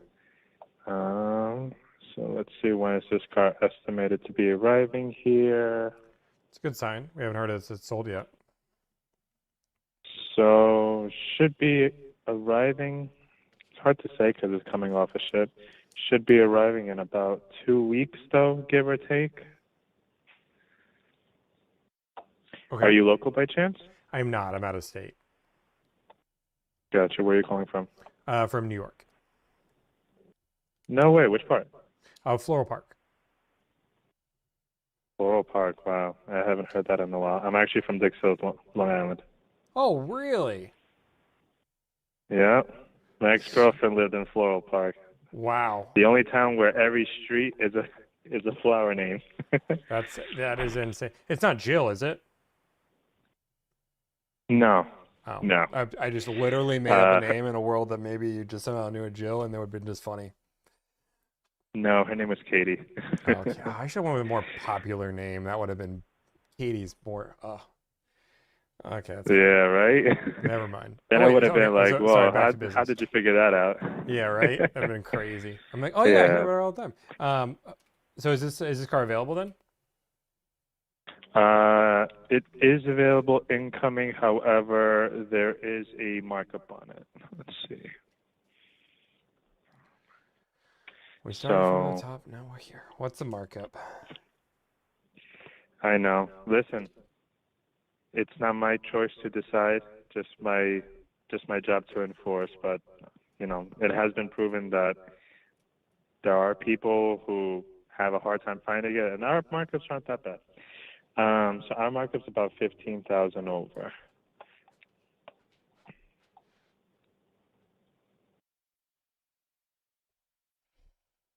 You said it wasn't that bad. Well, forgive me, not that bad compared to California. I mean, you're comparing it across the country. Your dock fee is probably $1,200 to their $85. It's $1,000 right there difference. That's insane. You're right. That's insane. Our dealer fee is $7. Correct. I mean, do you have an offer for the vehicle? I was trying to be at MSRP. With all due respect, sir, if we were selling this for MSRP, not many people would have the opportunity to even at least have the opportunity to buy it. Well, somebody would have the opportunity to buy it because they'd give you money. Well, listen, for MSRP, we can't do too much.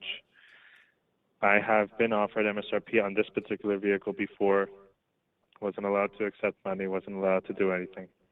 I'm just being transparent with you. I hope you understand. No, I know. I mean, you're not rude about it. I'm just like, I mean, it's just one of those situations where you're just hoping somebody is either desperate enough for it or is willing to pay a crazy amount for a car that they're going to be upside down in a major way day one, you know? Well, I wish I could say that's true. If you look at the pre-owned market on these cars, they actually hold value pretty well.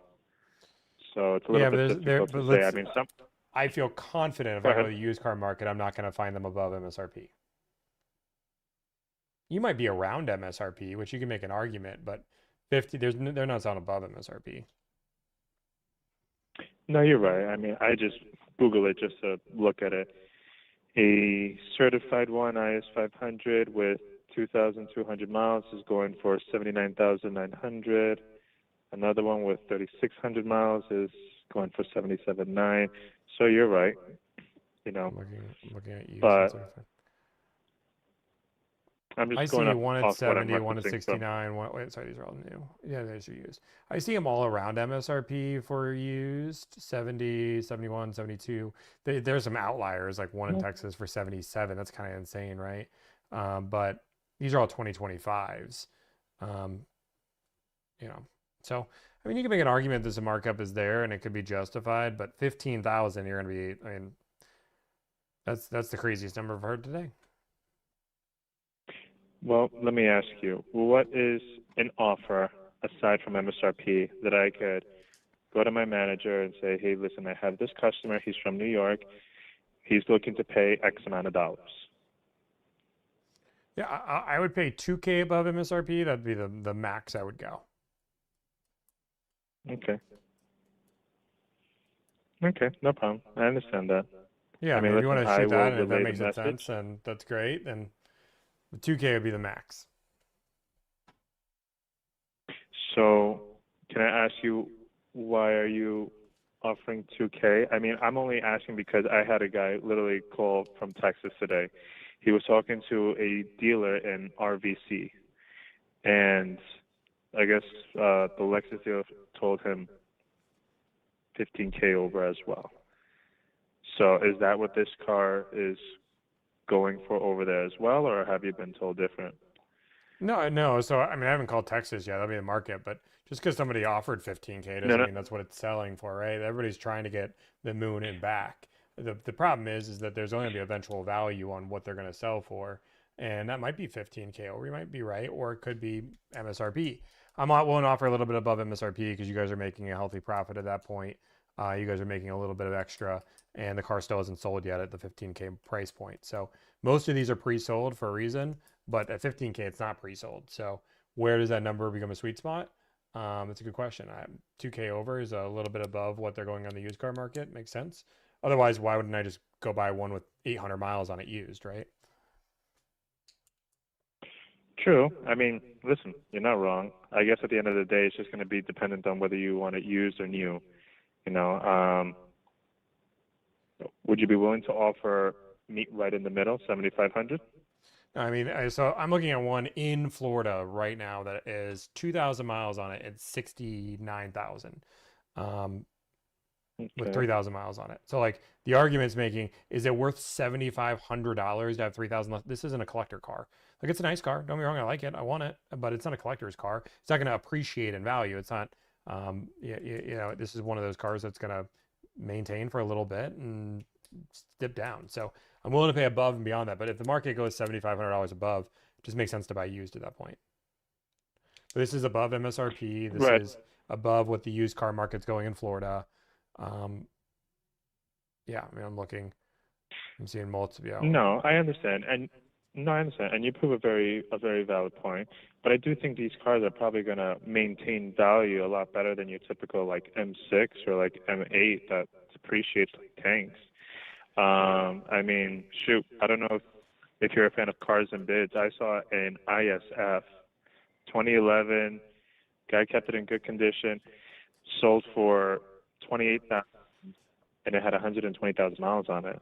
So, you know, for a car after 15 years to be worth that money, you know, I think it says pretty good about the engine and the brand. Yeah, I mean, you can make a lot of arguments on why this is happening right now. You could argue that it's the demand. I'm looking for your IS, for example. Just looking for it in cars and bids. Oh yeah. I see. Hold on. It's a white one. No, I saw it. Yeah, the white one. So I see just one. with like an orange interior. Yeah. I What see it's up for 28? 28? Is it? Oh no, sorry. 26.8. 26.8. 120,000 miles. Yeah, I see what you're putting down, but I mean, it is. I mean, the car did depreciate, but I see what you're saying, but it's not worth. Let's go back to the normal market because that's where we're at. It's not. It makes more sense for me to buy used at that point. And if you want to use cars and bids as a premium example, one just sold for 67,000 on cars and bids 2 weeks ago, and that was one with 470 miles on it. So I think it'd be more fair to compare that one, which is an identical spec to the one you have, and if I just wait for one in cars a bid, I'll pay 67,000. And you can look at that. That's the incognito one. You know what? You're This not wrong. Clean, dude. Look at this. White interior. Ooh, chef's kiss. And it was in New Look York. at I that. wouldn't Even even has pay to ship Lexus. this thing. I was about to say it even has New York plates. Dude, this is. You could have literally just drove 30 minutes on the Grand Central and picked it up.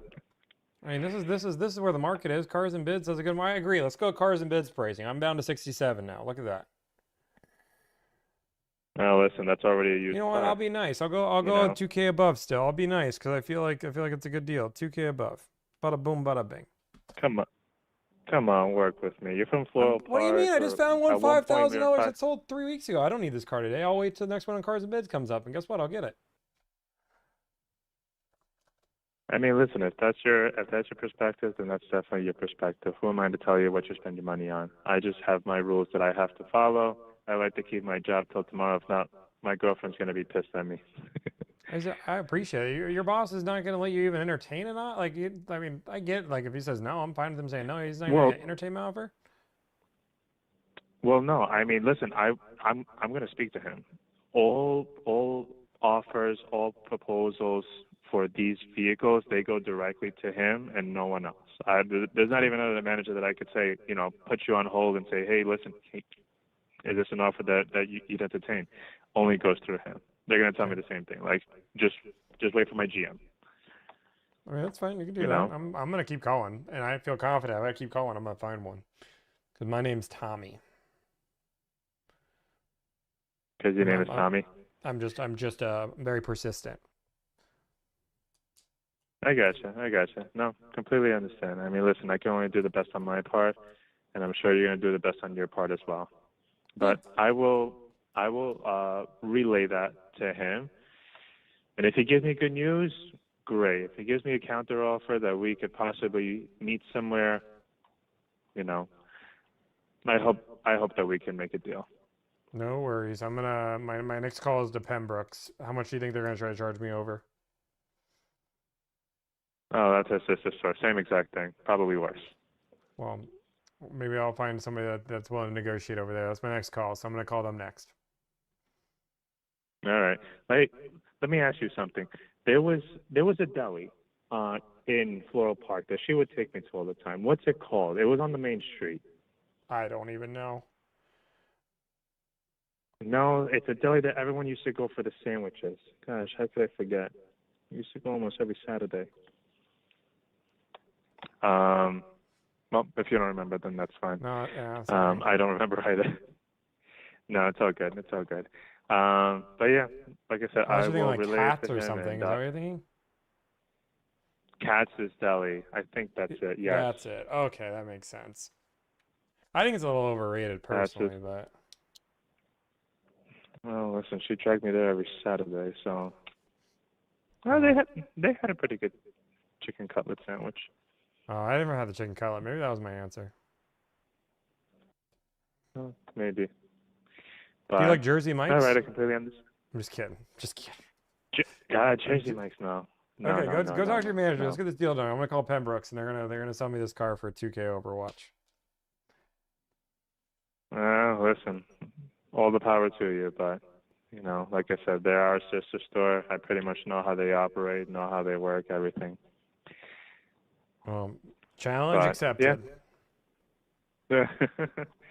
All right, not a problem. So go ahead, do what you have to do. I'll see if I could get him on the line to talk about this real quick. All right. Okay, sounds good. Give me a call.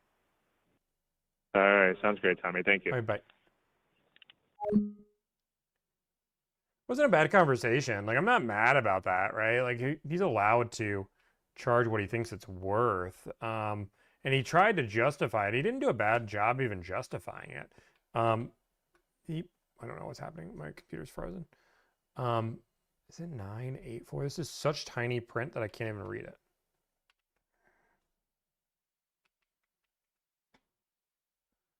Like, I can't tell if it's such small print, and I do not take that like 954.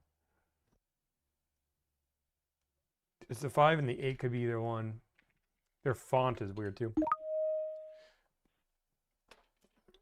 This call may be recorded.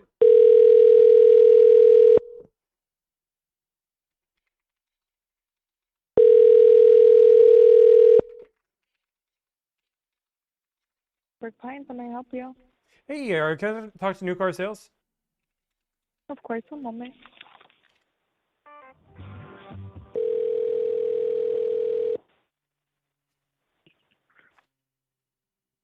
Good afternoon. This is with Lexus Pembroke Pines. How can I help you?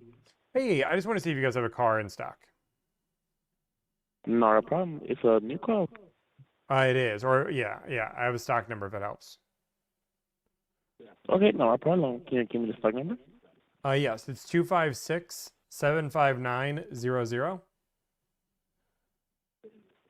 All right, let me go ahead and see. Who do I have the pleasure of speaking with? My name's Tommy. Sammy? Tommy. Oh, Tommy. I apologize, Tommy, for that. All right, Tommy, could it be the 2025 Lexus IS 500? That is it. The blue on red interior? That's it. Not a problem, Tommy. So on this vehicle itself, I will have to check the availability. So if the car is still here, essentially, I believe it is. Are you local to our store by any chance? I am not. You're not? Okay, not a problem. Tommy, let me ask you something. No, so you're out of state for this moment. This vehicle itself, can you provide with an email address so we can send you more information to? I don't use email. You can text me though, or you can just call me back. Unfortunately, I don't have your consent to send you a text due to privacy reasons, so I would need an email. Wait, but you do have my, hey, I give you permission to text me. Unfortunately, that doesn't work like that. What do you mean? What do you mean? Like, why? I've talked to a billion dealerships in my life. I've never had a dealership have a problem texting me. You can send me a consent text.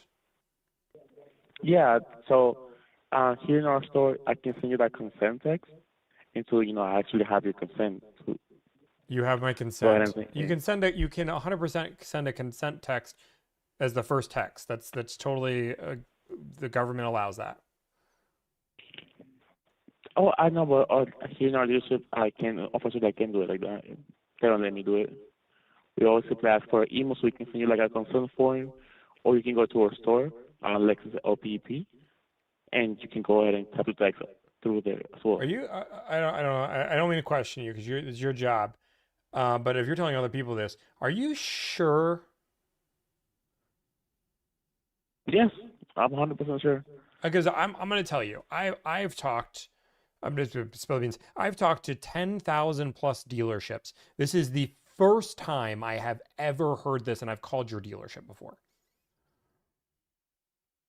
Well, I mean, it's different if you guys submit a lead. If you call in the store itself, it's a different. No, I'm telling you, this is the weirdest thing, and I've heard some crazy things from some dealerships. Don't get me wrong, but this is the weirdest thing that I've ever heard. You can text me like I don't know what CRM do you use? Well, I don't know. I mean, there that's the way they told me to do it. We did have like a little lawsuit going on a few years back actually. So since then, like we don't do it like all dealerships. That we just send you the consent form like that. It's a crazy. I feel like you guys need to pay me to run your dealership because like your lead conversion must be atrocious. I mean, the idea that you're never texting clients that are calling in, you are probably losing out on so much business trying to go to email, which has a way higher spam rate. You're probably getting 30% of those consent emails or promotional emails going to spam.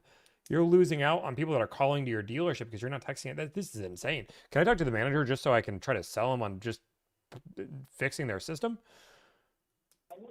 I mean, yeah, essentially our customers, I mean, the one they will give us like an email or they'll agree to the consent form and then we'll speak. Sometimes they'd rather have just call. We can totally, assist with the calls as well. Yeah, I mean, I could talk to. I just think I just genuinely, and I don't mean to offend or anything. I just think you're wrong. I think you misunderstood instruction, and now you're telling people this, which is really concerning. But like, I would like go whoever your superior is. I would go to your business, whoever your boss is, and say, "Hey, I think this is how I was taught, but I want to make sure I'm explaining this right because I know for a fact I've called Pembrokes before and I've texted you guys. Like this is fine, Pembroke. No problem, Tommy. Well, yeah, I mean, I'm 100% sure. As for the topic that we were speaking about, the IS500, like I told you, I'll have to check availability with one of my product specialists on this vehicle itself, and then we can go ahead and give you a call back.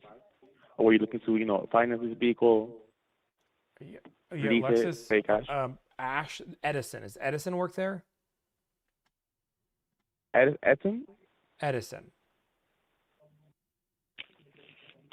Edison? No, we don't have an Edison here. Edison. My assistant called on November 19th of 2025 to get information, and Edson texted her a video immediately. Yeah, if you're looking for Edson, he doesn't work with the company anymore, unfortunately. Yeah, but I'm saying like as of 3 months ago, you guys were able to text my assistant. So, well, I just most think likely she can I probably just talk to the did, manager? Can I though. just talk to the manager? I'm just genuinely, I just think you're wrong on this, and I want to make sure, like moving forward, you can have the proper instruction. And if you're not willing to tell them, then I'm more willing to just ask the question. Because again, this is like just spoiler alert. I talked 10,000 dealerships last year.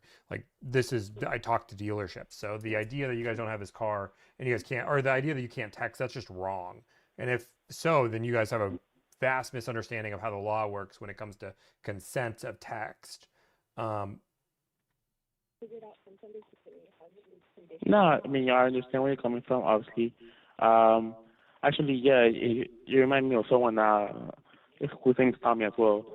But yeah, I mean, if I go ahead and talk to you over to a manager, they're going to tell you the exact same thing that I'm Yeah, I telling would you love about. to. I would love to hear from a manager. Not a problem at all. So, before I put you over, the first thing about the IS500, yes, I'll have to check availability with that, and then we go ahead and get the information over to you. Just allow me 1 second, okay? Of course. Fabio also, dude, this is in. Lexus of Pembroke Pines Body Shop is among the 10.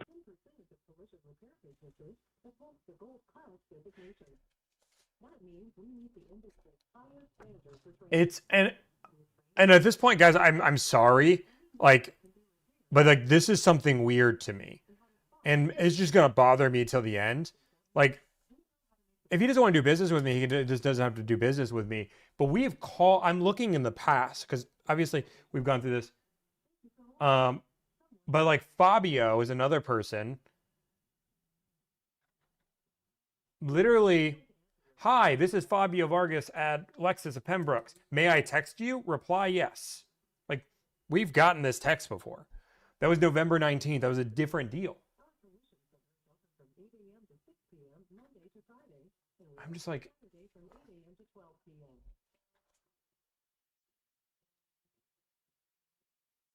I'm even going farther back.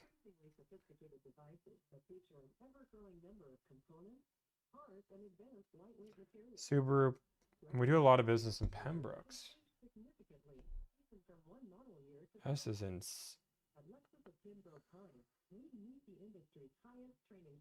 Yeah. I'm just on hold. Somebody's gonna say it's other.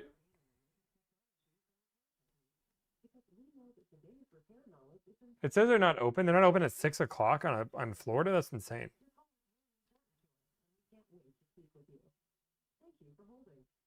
Yeah, this is just weird to me.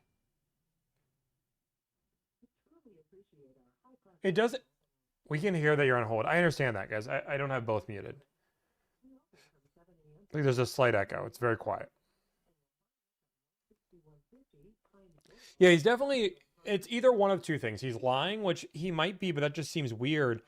Or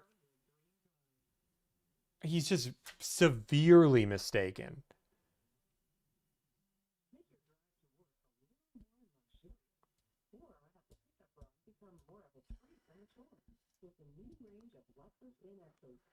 But if he's new and he's telling people the conversion rate, just so you guys know, the conversion rate on email, like car salesman in chat, is there any deal that you would rather have a customer's email than their phone number to text? Like, is there seriously a situation where you're like, you know what, actually, I normally prefer email? Like, I think 99% of people want text. Like, that's what you want. And people get email when they don't want to give their phone number away.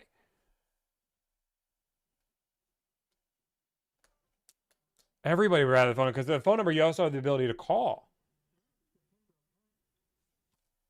Hello, Tommy. Hello. Hi, Tommy. Yes, so I did try getting one of my managers and put you there a little bit for the moment. However, I can go ahead and assist you with the i500 itself. Like I told you, let me check with one of my product specialists. Have him check the availability on the speaker itself, so we can go ahead and give you a call back. Are you just BDC? Is that what you are? Yes. Actually, if you don't mind me asking, are you Tommy from Delivered? I'm Tommy from Delivered, yes. Oh, I follow you on TikTok as well. Okay, I will severely, again, this is what I do, man. Like, this is what I professionally do. I have talked to your dealership 5 different times. I've looked in every time they've texted me. Like, Fabio, I have another text from Fabio in November. Like, this is not the first time I've called your guys' dealership. I think you're severely mistaken on what your guys' policy is. No, like I can be 100% honest with you. It is like that. It depends if you go through our process or if you submit a lead, then that's a different whole case. But like my process is rock solid. Like my team does the same thing every single time. And I'm looking through the lead system, and they call your deal. Ashley called your dealership and talked to the one salesperson. And then Ashley, another one of my teammates, called Fabio Vargas and got the opt-in text. Like 2 situations where they both got the opt-in text by calling. Unless you guys have changed your policy in the last month and a half. No, I can 100% sure that we have not changed. If it's in the opt-in, I can tell you they're not supposed to send it over. However, Tommy, I can go ahead and assist you with the i500. Like I said, let me give you one of the product specialists. We can go ahead and confirm this car for you as well. Yeah, that'd be great. Okay, I'll be sure to give you a call back to the same number, okay? Okay, sounds good.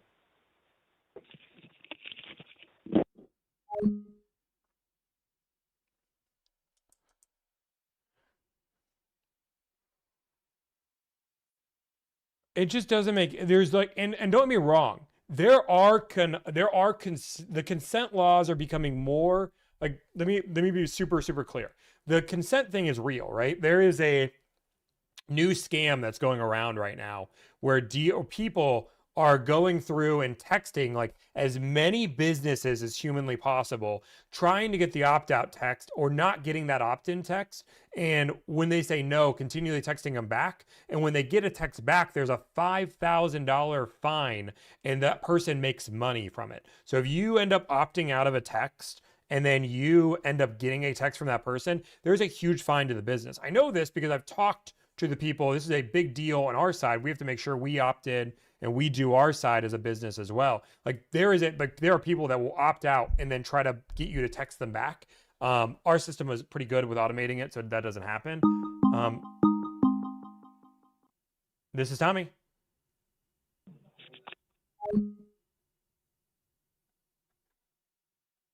Why? Oh, that was the line that I got rid of. Was that? I have no idea. No, that was the line. This is literally a dealership that's tried to call me like 9 times.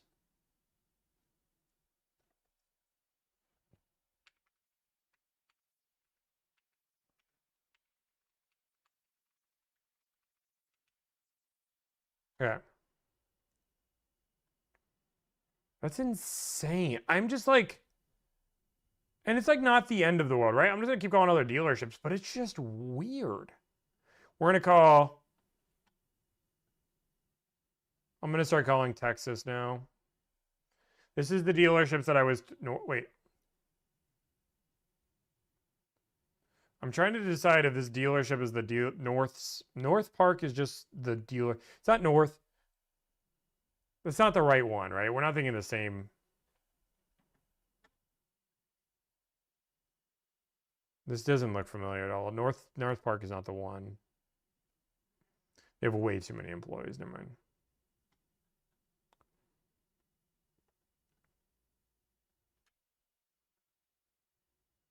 I am flabbergasted. I'm just, as a business owner.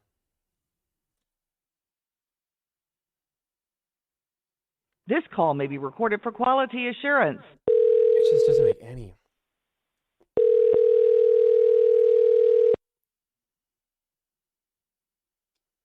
North Park Lexus San Antonio. This is Kat. How may I be of service? Hey, are you in new car sales? No, sir. I can transfer you over to one of our sales associates. That'd be great. My pleasure. One moment. Thank you.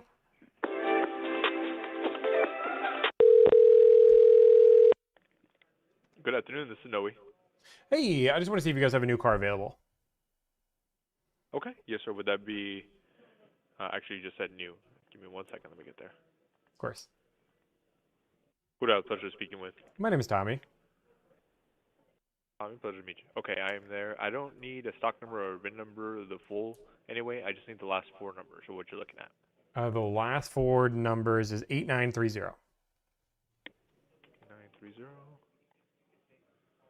Unfortunately, that vehicle is sold. I do apologize. Bummer. I'm assuming you guys don't have any other ones. Actually, it says you guys have another one. We do. We have a. I'm sorry. You guys have a 056 as well. 9056. 9056. Let me see.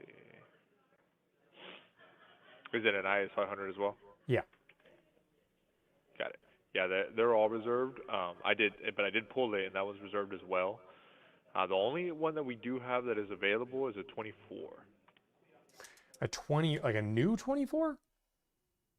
No, sir, certified. Oh no, I'm trying to buy new before I buy used. Yes. But I appreciate it. I'm gonna keep on looking. Hopefully, I find somebody that has one. Yes, sir. I'm sorry about that. No, don't apologize. Okay, thank you, man. I appreciate your time. Of course. Thank you for the call. Bye. I just don't remember. Alyssa, can you type in chat, or somebody in my moderators, do you remember what dealership I don't want to call? Does anybody remember the name? Give me, I just don't, I don't want to, I'm keep looking at dealer, it was North, I thought it was North something.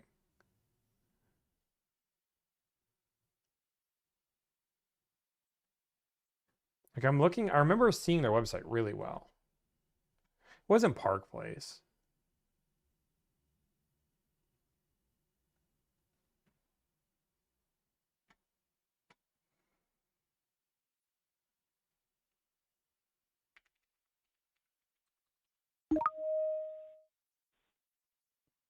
Thank you for calling Northside Lexus. While we transfer your call to one of our associates, please note that this call will be recorded for quality and training purposes. One moment, please. Thank you for calling Northside Lexus. I might direct your call. Hey, can I speak to new car sales? Of course you can. One moment. Thank you.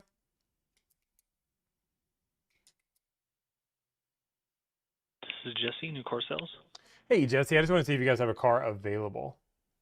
What model is it? I have a stock number if that helps. All right, yeah, what's that stock number? Okay, it's the weirdest stock number I've seen all day. S150, E as in elephant, G as in golf, 97 asterisk Yeah, O. that's the wrong. That's not our stock number. What's the last of the VIN? Last four of the VIN. 8974. 8974. Yes, yeah, that vehicle is spoken for. Bummer. Okay, Yeah, no I worries. think all of our IS 500s are yes, they're all spoken for. Yes, so yeah, it's already pre-sold. No worries. I'll keep looking around. Thank you so much. You're welcome. Bye. Okay, so right now our one available option is that one, or there's two available options in Florida, both. Actually, the first one we don't know the price, but we're assuming it's $15K. The other one is $15K Thank you with for maybe calling negotiating. Fox Lexus of El Paso. This call may be recorded for quality assurance. For We're sales, gonna call it press 19. 1. For service, press 2. For parts, press 3. For all other What calls, number? I press forgot. 0. Sorry, I already forgot.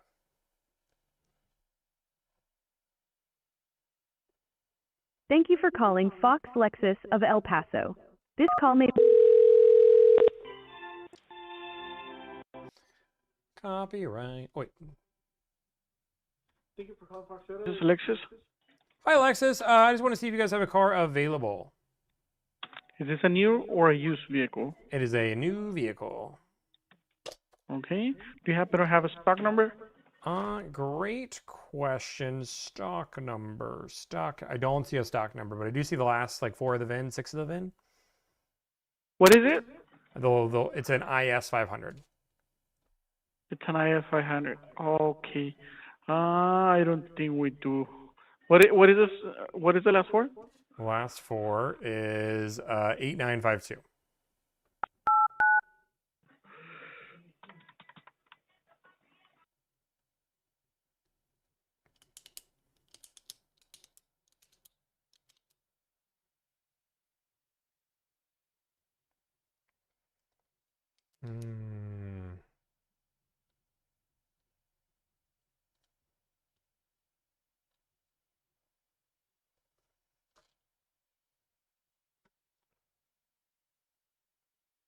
We sit and we wait.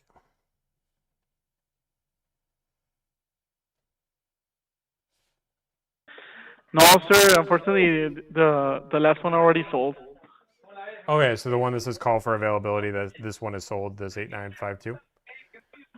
I don't know what is the VIN number, but it's probably that one because we no longer receiving any. I'm so sorry, you're super loud. So you're saying this one, the one that's on your website that says it's available and says please call for availability. But I know you said you couldn't find it. I just want to make sure that we're not missing it. Yeah, it's look. Is it a white on white? Nope, it's not.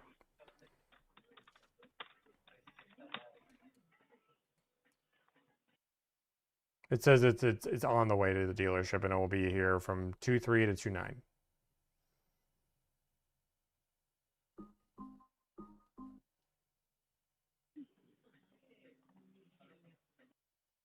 The blue one?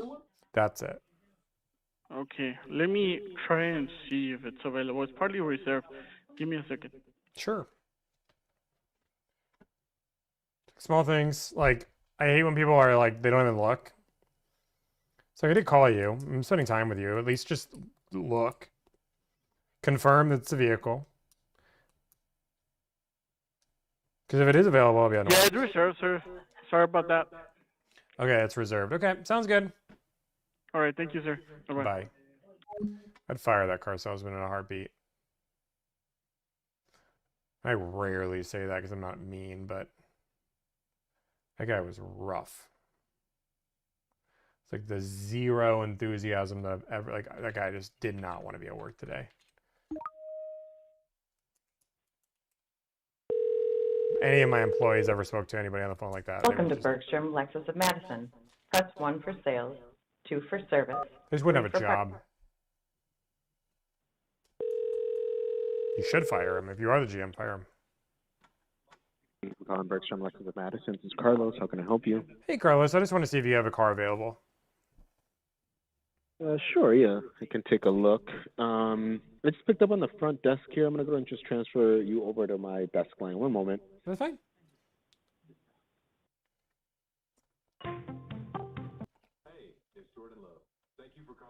It's Jordan Love. Jordan Love.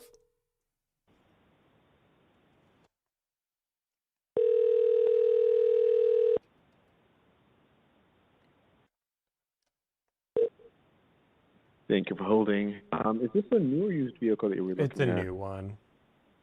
Okay. Do you happen to have a stock number by chance? I do. It's 254178.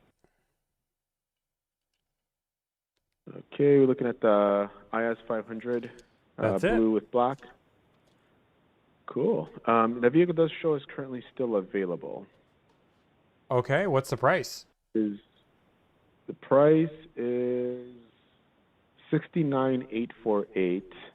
The vehicle is in freight status, and it's going to arrive here within the next 2 weeks.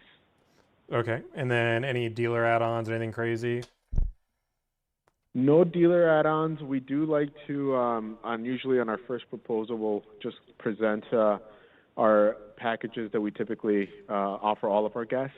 85% of them go with it, but it's just the ceramic coating, interior leather, and then there's a package for dent stings, lost keys, and windshield. So we like to show those, but they're not, they're not required. But we show those up front. Okay, and I'm an out-of-state buyer. Is that okay? Yeah. It's there's going to be a fee for out-of-state filing, like for us to collect taxes. So when we do out-of-state deals, depending if you're paying cash or writing or doing financing, because this is a new vehicle, we do have to collect taxes and register the vehicle on your behalf. And so we do run a service called Dealer 50 for that, and that's about a $250 fee that we charge for out-of-state purchases. Well, super easy. Well, man, I'm super simple. Let's just do this. Can you guys, if you guys can get to $1,000 off of it, I'll buy it right now. I'll put a deposit on it. $1,000 off of it. Let me take a look, because typically the pricing that we have on our vehicles is based off the market, and we do look at our competitors as well within the vicinity, like Milwaukee and Chicago. And so if there's another IS 500 out there that shows that same pricing, like $1,000 off somewhere, then we would do that for you. I just don't know what the market is like for these. Okay. So let me just grab your info, and then I can get back to you on that. Yeah. I'm ready to go tonight. So. Yeah. What's your first name? First name's Tommy. And that's how do you spell that? Yeah, Tomi. And last name? Mikula, Mikula. And what's the best phone number to get a hold of you? Hello? Hello? You still there? If I didn't ask for the $1,000, the amount of people in here would say, "You guys didn't even try to negotiate. He could have made that call on his own." Hello? Hello? Sorry, I couldn't hear you. Yeah. Oh, there you are. Okay. I don't know what I happened. lost you Why there for is a my second. phone doing that lately? That's weird. Sorry about that. Yeah, no, not a problem. What's the best phone number to get a hold of you? Is it the one you're calling from? Yes, correct. The 980. Okay, cool. Cool. Well, let me just investigate further with my managers, because typically what happens with our pricing is none of us here at the dealership actually set the pricing. We have a pricing team that does that. And so we would just have to run that kind of pricing rule by them to see if that pricing is consistent with the market. So I might not be able to get you the $1,000 off, but we'll see what they say. Yeah, if you want to text me, just and I mean, I'm super easy on it right now. I'm talking to my business partner as we speak. So if you guys can make it happen, that's great. If you guys can't, just let me know. And like I said, I'm ready to go either way. So. Okay, not a problem at all. And okay, cool. Well, I'll just follow up with you in just a moment. I'm going to send you an opt-in for text. If you can reply yes to that, I'll text you back here in a moment. Okay, sounds good. Okay, thanks for calling. We'll talk to you soon. Bye. So the concern with the pricing team is going to be the markup, and now that's where I'm like, oh my gosh, I don't want to play the game. So this is Carlos. Yes. Michael. Okay. I'm gonna keep calling just to be safe. So like this is always where the fun comes in. Yeah, I don't know why my volume is being weird today, but like if I didn't ask for a discount, if I did not ask for a discount, the amount of people that would have been like, you didn't even try to get a discount. You're not working hard for your client. Clearly, they could have just done this themselves. It's like win-win. Like I understand it's a good deal, and that's why I was like, you know what? If you can make it work, you can make it work. Why is this dealership so cheap? Okay, I'm gonna keep calling. There's now one in there's a few in California I have to call. There's only like 3 more calls that I gotta make. That's a good one though. I'm happy with that one. Thank you for calling. Your call may be recorded for quality assurance. Thank you for calling Lexus of Riverside. Please visit lexusofriverside.com for our privacy policy. Please listen to the prompts to direct your call. Press 1 for sales. Press 2 for service. Press 3 for parts. Or press...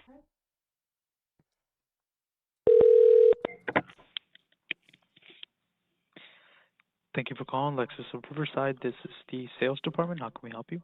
Hi, Steve, sales department. I just want to see if you guys have a new car available. Sure. What was that vehicle? I have the stock number if that helps. Okay, give me a second here. Go ahead.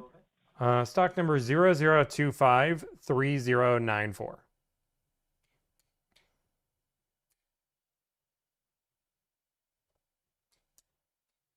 Hmm.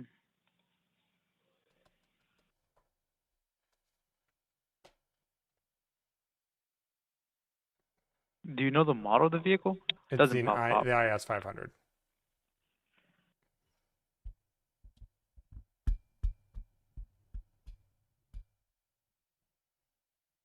Hmm. So yes, I do have it here. And the reason why I guess it doesn't pop up with us is it has a note on that stock area number. So just saying, to talk to manager for pricing. But did you have any questions for the vehicle?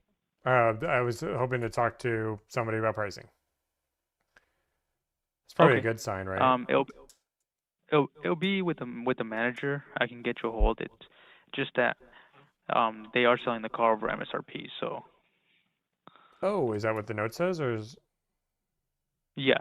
So there's a market adjustment on the vehicle because the market on the car is a little high. So they're asking for more than MSRP. Oh, okay. Do you know what the markup is, or do I have to talk to the manager for that? It's gonna be with them. So if you wanna, let me see if, and just in case if they're not available, I can always have them give you a call back. What is your first and last name? My first name's Tommy, last name Akula. But yeah, you can put me on hold and you can see if he's available. Yeah, let me walk over there right now and see if he's at his office, and then I'll transfer you over. Okay? Okay, sounds good. Okay, putting you on a brief hold. Thank you.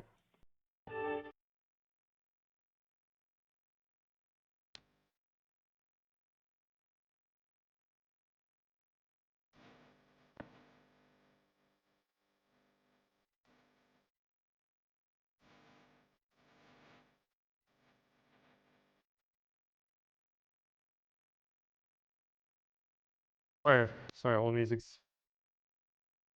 Okay, so he just texted me back saying he can't do $1,000. And is gonna get us an out the door at MSRP.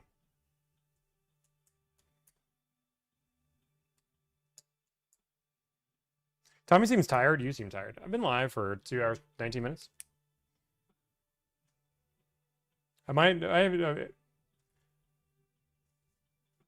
Yeah, we're already advising the client to take it, guys.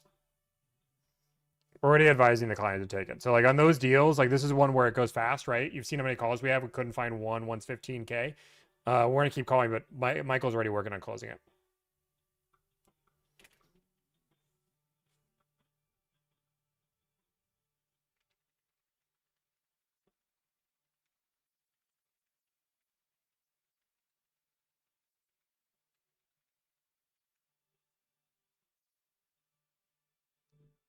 Okay, he's talking to the client right now. It's a win. And this is where, and somebody, and I'm just telling you, so people ask me all the time, like, Tommy, if you don't save $1,000, do you give your money back? This is exactly why we don't, right? Michael has been calling on this car for the last week. Now I'm calling on this car, and MSRP is a good deal. This was more work than some deals that we did, so it's considered a win, even though we didn't save money, right? Thank you for holding. This is Danny. Hey, Danny. Are you the manager? Yeah. Nice to meet you, manager. I just wanted to get the pricing on this IS. On the IS 500. Yeah. Did you want it out the door? I mean, whatever you guys. I understand taxes are what taxes are, but yeah. What's like your sales price? Do you guys have ads, anything like that? Do you live in California? I don't. I'm out of state. You got a zip code. We don't do out-of-state transactions at this store, unfortunately. Oh, not at all. You have to register it. Yeah, not at all. You have to be registered. Well, that's a bummer. What are you guys selling it at? I'm just curious. $29,995. Dude, you guys are giving 50% off? Oh my God, I need to move to California. Holy moly. 30,000. You guys know this car is worth way more than that. No, that's the market adjustment. Sorry. Oh God. Okay. Holy moly. Never mind. I'm glad I don't live in California. Jeez Louise. Okay. $30,000 the last markup. one we're ever gonna get. It's the last one in California. Oh no, there's 3 other in California, but I'll no worries. I'll call the other 3, but no big deal. I found one at MSRP. I just got the text to confirm that, so I'm probably gonna lock up that one. But $30,000. Holy, jeez. If I was older, I'd have a heart attack. But I get it. You can't sell me one anyway. Sounds good. Sounds good. Okay, sounds good. Talk to you later. Thank you, sir. Right. Bye. Holy, $30,000. Call. Is Michael on the phone? I don't mean to like bother him. Michael's on the phone. I just found one for $30K above MSRP. Yes. Yes. 1K deposit.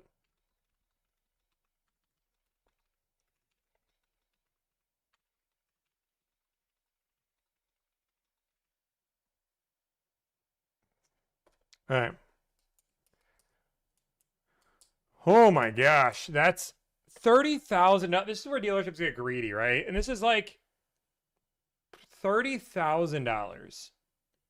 There is no world where 30,000 makes sense.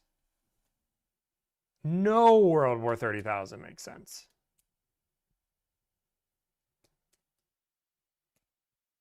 Oh, this broker is selling one with a $30,000 markup. Does that? Oh, people will say the brokers. This is why people don't like brokers. Jeez Louise.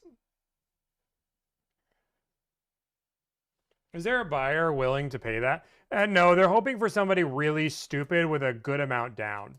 If somebody had $20,000 down and they were like 21 years old, let's just say maybe they just had something, they might be able to get approved on it, and then they probably mark it down to 20K above MSRP and just get as much money as they can and just destroy that person's life. It's crazy. Okay, I want Michael. Is Michael on the phone with? I'm praying Michael's on the phone with the client. I don't want to lose that one. Oh, jeez, I'm hungry too.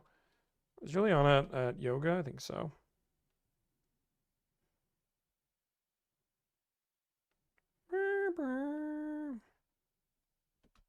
Have you had a dealership take your deposit and not sell you a car?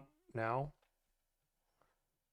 Who even thought that was a good idea? The dealership that's greedy enough to charge $30,000. That's all of them, guys.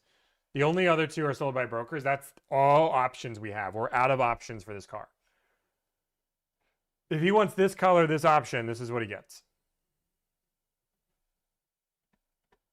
He's talking to the client right now. I'm going to see how this one goes. I'm confused. Why is the dealership the bad guy if consumers determine the market? Because nobody's paying $30,000 above MSRP. It's why they're sitting on their ground. And $30,000 is double the second price.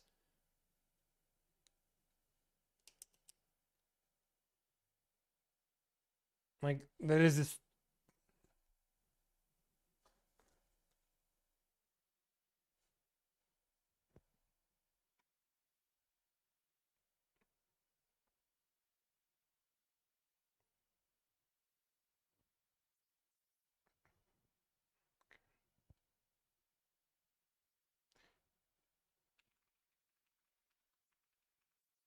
Boom. Okay. Yeah, it's if you guys don't know, hi. If you guys don't know who I am, hi. My name's Tommy. I negotiate car deals for a living. My goal is to save you time, energy, and anxiety. I save you money, but that's a byproduct. I charge a flat fee of $1,000. I handle everything for you. The price of the car, the trade, the add-ons, the accessories. Sit back, relax. I do the whole thing. I don't advertise this as a money-saving service because guess what? You can do this on your own. You don't need to hire me. I do save you time, similar to going to a restaurant or having somebody mow your own lawn. I'm very good at what I do. We actually have an entire team dedicating for you to have the best car buying experience possible because people loathe buying a car for a reason. So that's why we're here. If you want to learn more, I personally respond to every single email. We do 200 plus deals a month. My goal is to make this a fun process. So learn more on my profile. Good to go. Okay, we're good to go. I want to boom, boom, boom. Can you email my partner? Boom, boom, boom. Yes. Can you email my partner, Jeremy? Wait a second. Jeremy? We are good to go. Okay. Oh my gosh, I'm trying to. Okay, we're good. Okay, 1 second. Jeremy.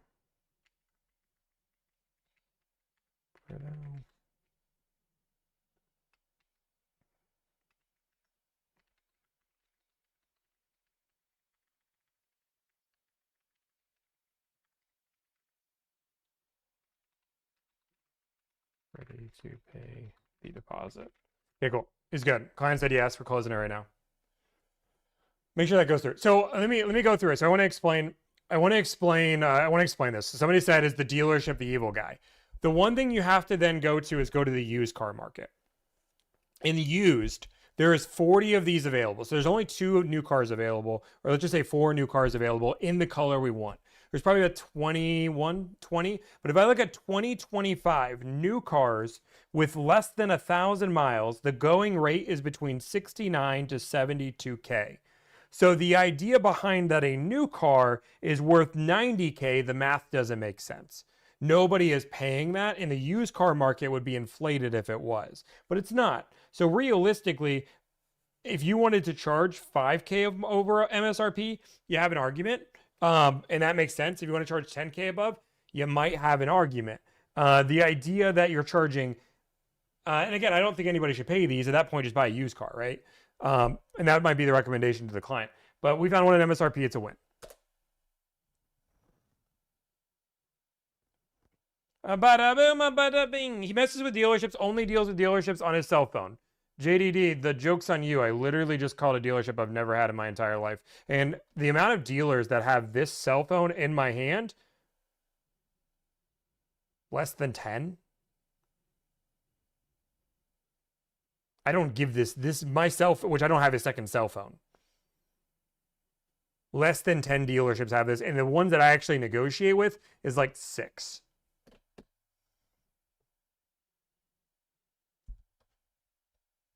You don't buy cars from other dealers. I just did.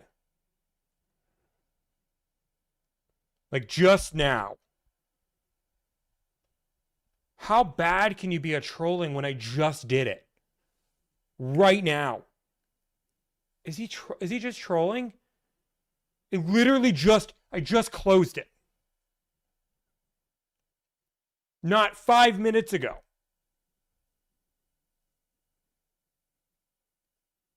Are we? I just feel like people. I just feel like, are people this?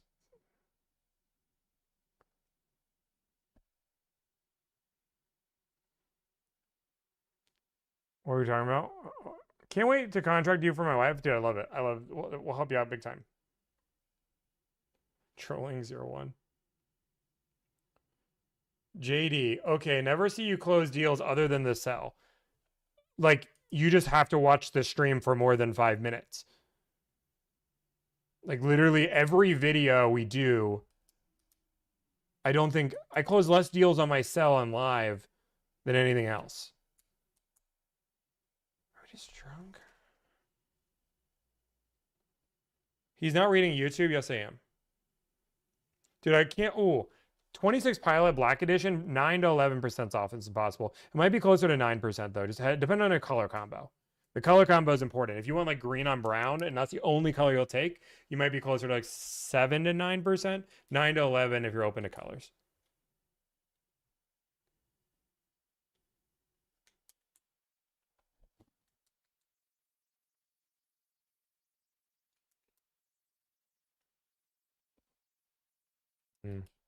What is your deal for you to make money from your client? Yes, I make money from my client. Yes.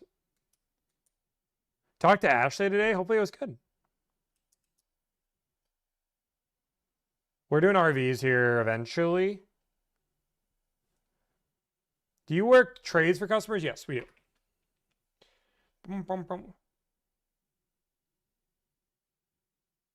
Wait, what in the world? Okay. Which client? We talk to both. Maybe I'm crazy. Okay, sorry.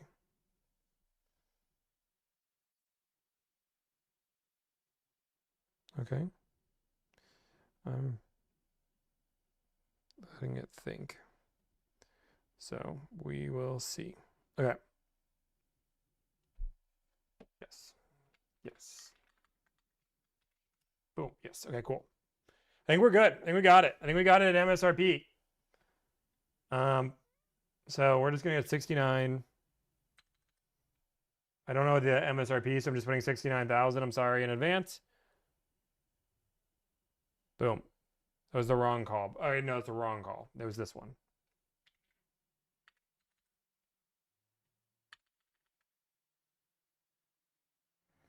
There you go. That's the one. That's the one.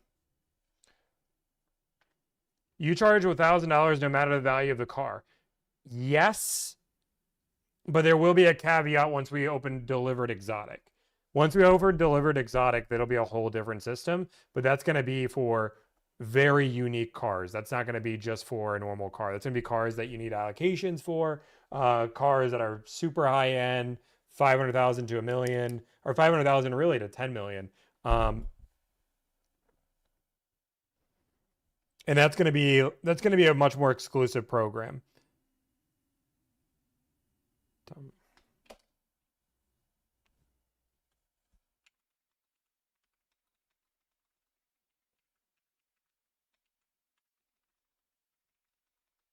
Okay. Can you close it in the system? I'll just close it in the system. Okay, okay. Yeah, we do $1,000. So my guys is gonna be really simple. My fee, the reason why I charge $1,000. So first off, I don't negotiate the $1,000. It's $1,000 and it's always been $1,000. It's never changed. And I do it for every vehicle at this point. Exotic's gonna be a whole different thing because the amount of time that takes is crazy. But it's $1,000 if you're buying a $20,000 Corolla or if you're buying a $150,000 fully loaded out M5. Like that doesn't matter. It's $1,000 because in reality, those two cars are the same work for our team to negotiate. Just because a car is more expensive does not mean it's harder to negotiate. But if I'm talking about we're doing this Ferrari SP3, that car is going to take continual research for potentially months. Selling the Carrera GT is going to take some serious phone calls and serious liability for us to make sure he's getting a good deal. That's going to be a much higher fee in the future for something like that. Now, what that number is, great question. We're working on that, but my client is paying $1,000 for it, and and right now that's just exclusive to very few amount of people because I'm the one working those deals. Tell real estate agents that, they will never believe it. I believe if Delivered ever got into real estate, we would do it as a flat fee basis. No,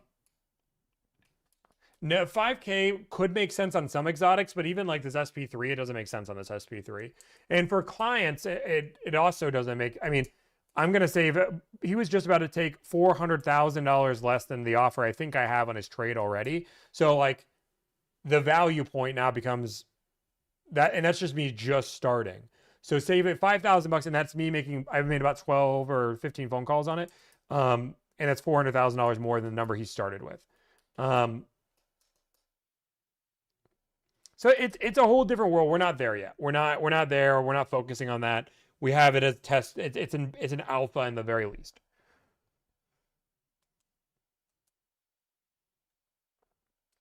I'm debating on if I do another one right now. I do have a lot of work I gotta do, and I've been working like crazy. Oh, okay, boom. Wait, okay. Okay, 1 second. Wait.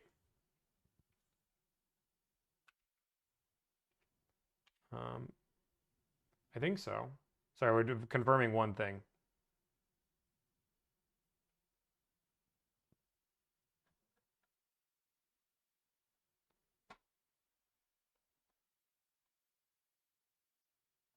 One second, we're just confirming one thing real quick.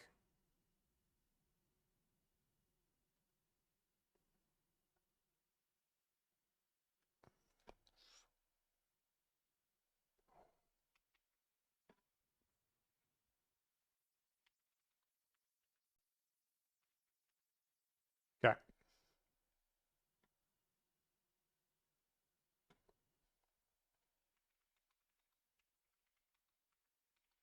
All right. Boom. Sorry. Do you have a degree or anything? No, I dropped out of college.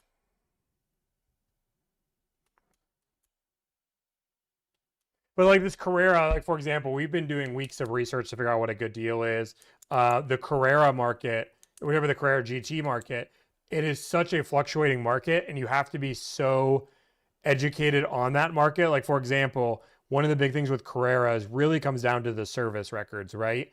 Not having the proper service records or not having the proper service records can impact the value by hundreds of thousands of dollars either way. And you not understanding that can get you lowballed by hundreds of thousands of dollars on a car like that. So it's just a lot of more, it's a crazy liability on making sure, and a crazy responsibility to understand the right things on that. I'll pay you 10K to stop the stream. You can send me 1,010, sign up for 10 services.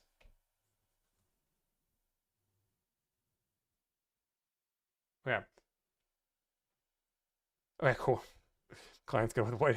I think this one might have white interior, but that was the client's second choice. Would you ever sell cars that on consignment? Okay, this is good. A client put a deposit down. We're not 100%. No clue. I can ask. We can ask. 1 second. Should have been paid. I'm getting to the client. Should be paid. Should be paid. And we can't tell if it's white or black interior. Wait, okay, Michael's typing. Never mind. I'm gonna let him do it. You're $1 million. Nope. Okay, I'm letting Michael type. I negotiated a good deal on a Prius because I watch your videos. I love it. Thank you.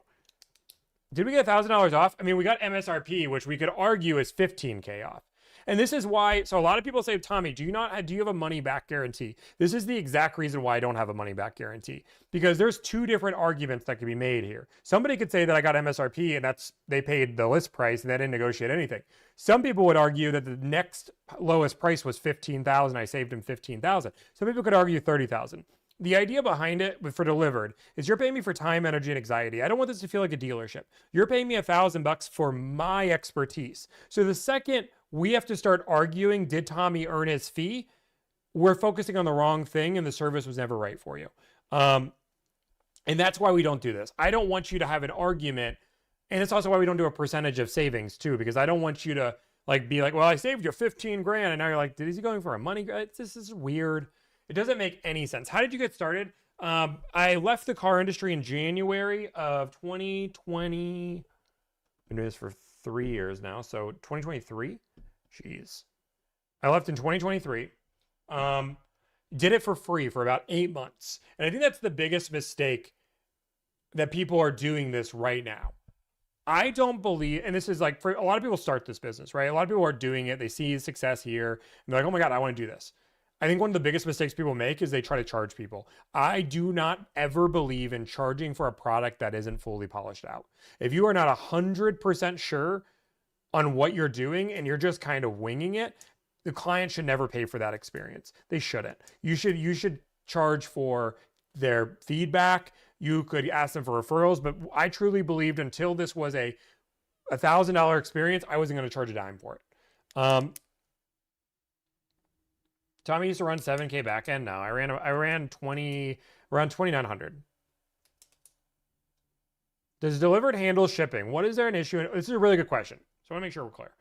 Delivered will help set up the shipping for you, right? So what that means is we get prices for you. We get that all set up. But you and the shipper are the person who ships the car. We will guide you through that entire process.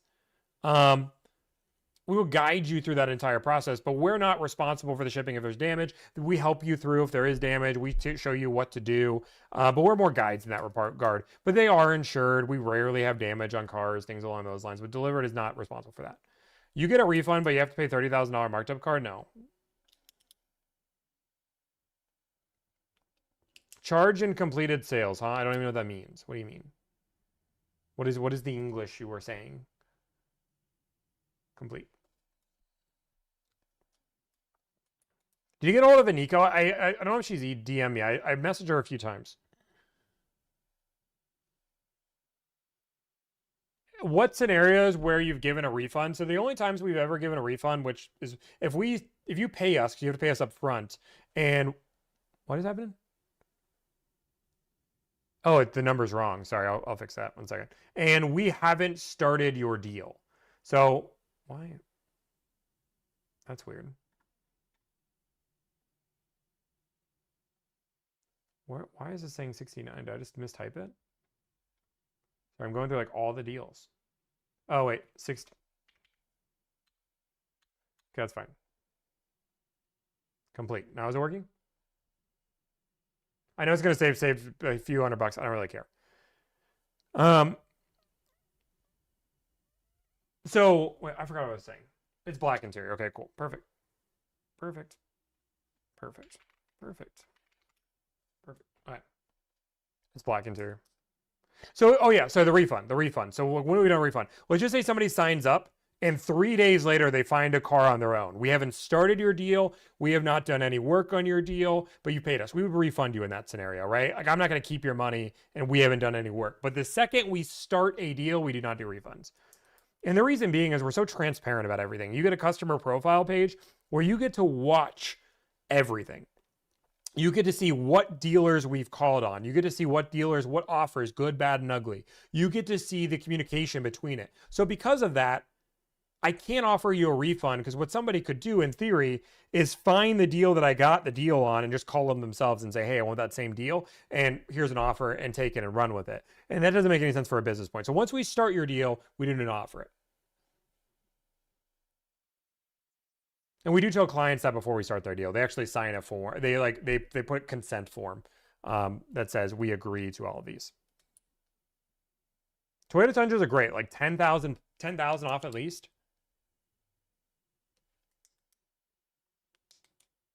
Does the address have a unit number? Figure that out. Here we go with the I think we're gonna do more deals tomorrow. I have a lot of stuff I gotta do today. There are so many brokers out there right now, so I keep getting calls from them. I mean, there's a lot of people that are trying to get into the brokerage game. We're not brokers. I've said it time and time again. There's a lot of people that are trying it, and I don't think they realize there's a lot more difficulty to it than I think. Yes, because Google only has certain classifications that you can pick from. Fix the painting in the back. I think it looks beautiful. What are you talking about?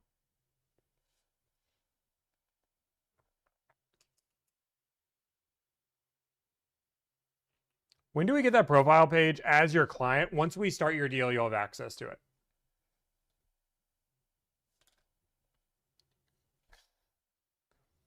How much do you make on TikTok? Like 3,000 to 4,000 a month?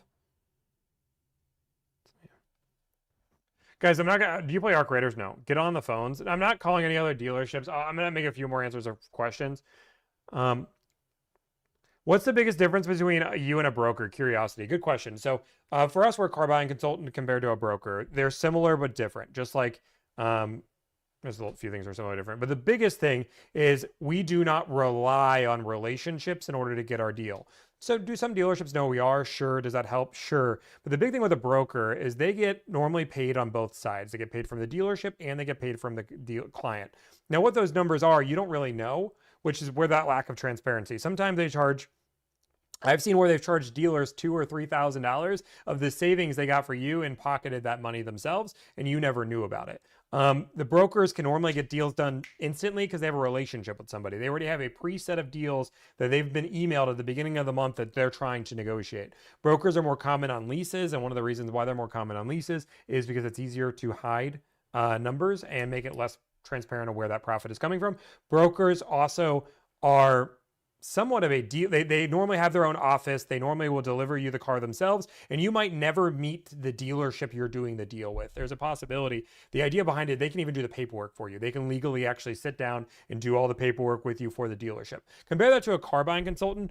Consider us a guide through the process. We go do the research for you. We go find the best deal. But once the best deal is found, we connect you with the dealership and then you're good. Now we'll guide you through that process. We'll make sure everything goes well, everything stays smooth, but we are not doing the paperwork. We're not delivering you the car. We are not assuming responsibility there, anything along those lines. So the big benefit is for us is we charge a flat fee. We don't take any money from the dealership. And like sometimes we'll do a deal with a dealership we know, but like this deal, a broker probably wouldn't take this deal. And the reason why they wouldn't take this deal is they'd have to they had to do exactly what I do. They have to keep calling dealerships and the number doesn't make sense. They'd rather take an easy deal. Okay, Anthony, I'm sorry. I'm glad you think I charge too much.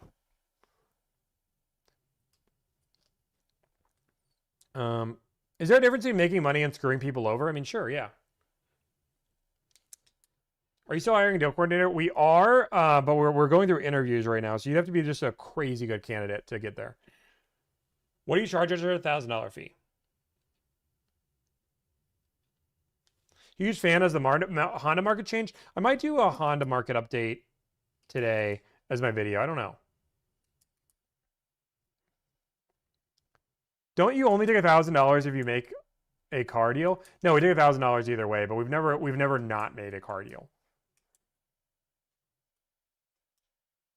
And this is like and people say like, so like people say like, is there a difference between making profit and screwing people over? I believe so. Like for me, this is my business model since day one. You guys can see since Stiller's been open, I've been doing this.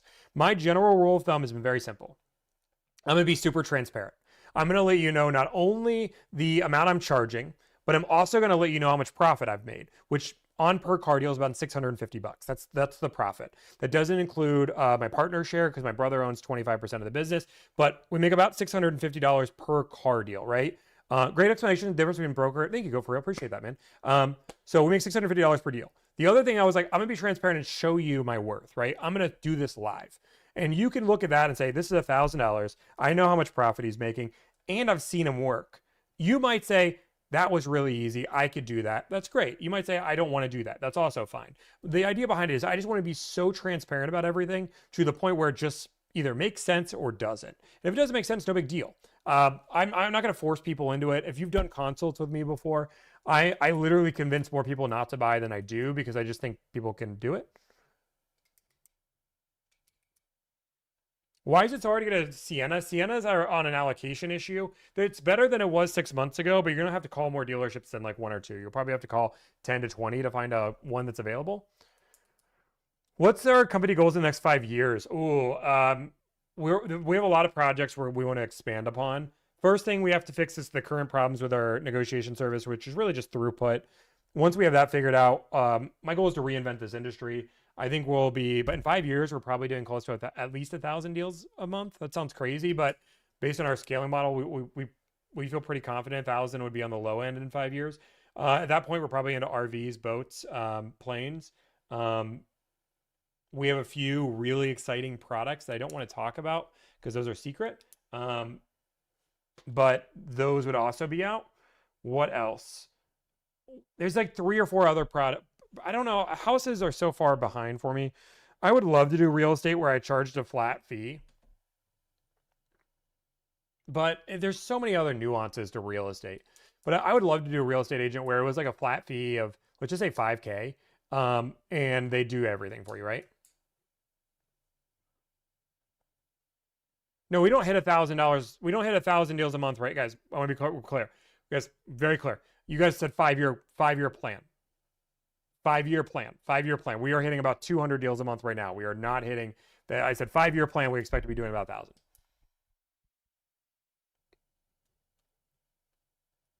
That is what we just expect on based on reach and everything where we're at. We would do about anywhere.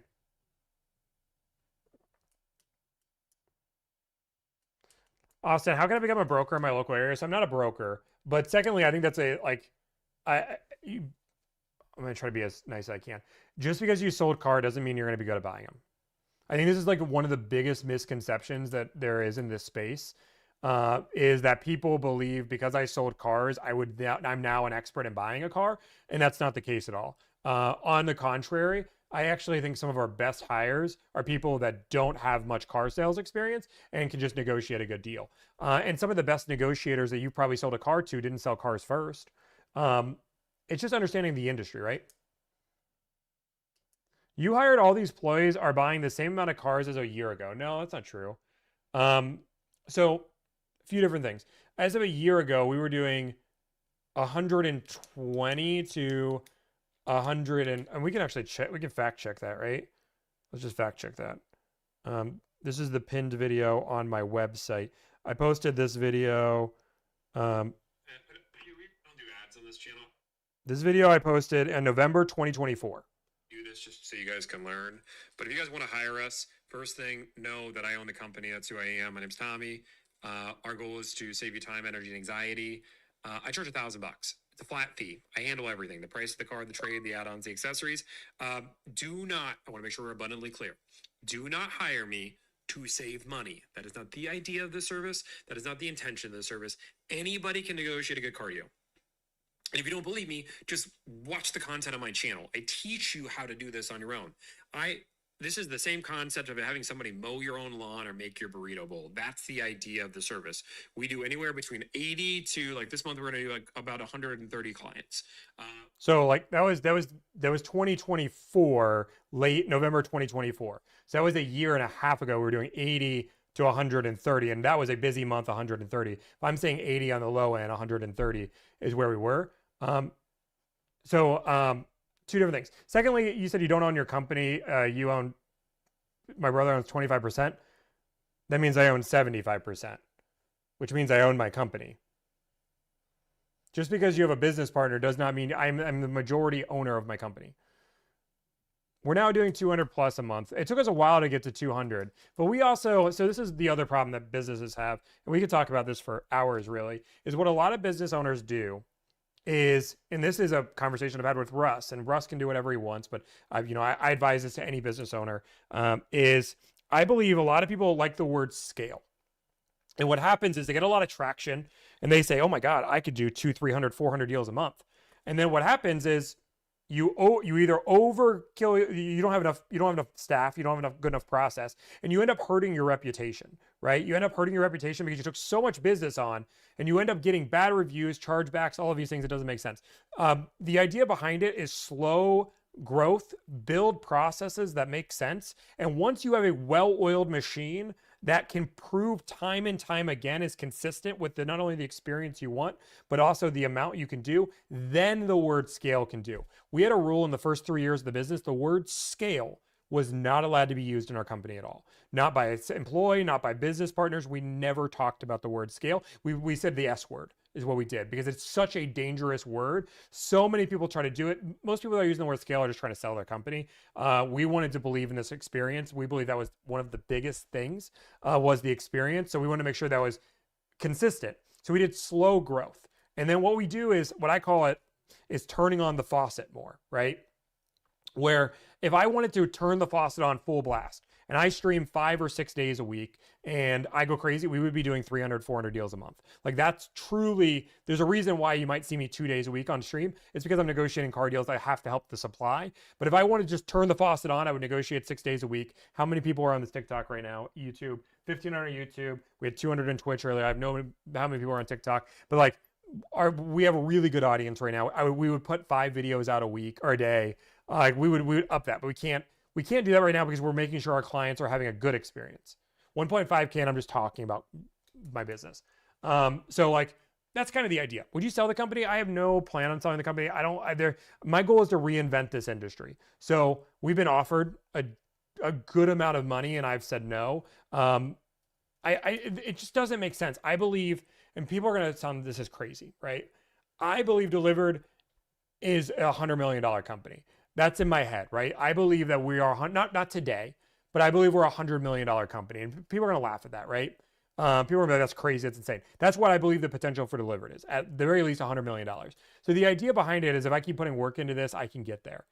And I'm good with people saying like, hey, that's crazy. But I think $100 million in the next 5-10 years is definitely possible.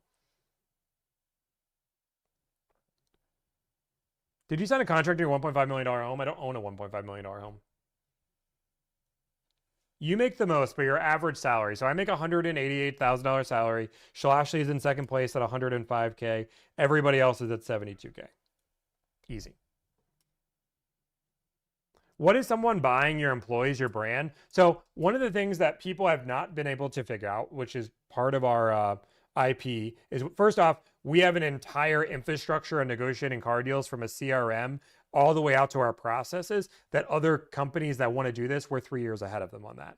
And you might say that's crazy, but the second people start this company, I can tell you for a fact, there is a very large company that is worth close to 100 million in expected value that tried to wine and dine, invite us out to a place and tried to start this on their own, failed miserably, couldn't figure out the conversion, couldn't figure out how to get deals out fast enough, and was trying to buy us for a large sum of money because they couldn't just figure out the processes.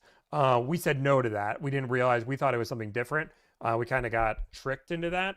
We thought it was going to be, we did not think it was somebody trying to buy us. I'm still pissed about that conversation. They lied. And it actually pissed me off. And I should call them out. But my goal is to put them out of business. So, but I will tell you, they went out and we had a whole different conversation about what that conversation was about. So we were like, okay, cool. I'm interested in that kind of situation. And long story short, they came out and said, no, we're trying to buy you. This is the number. And we're like, wait, what? We just flew out here ourselves, spent time. No, I'm not, it's not, there's no benefit to it.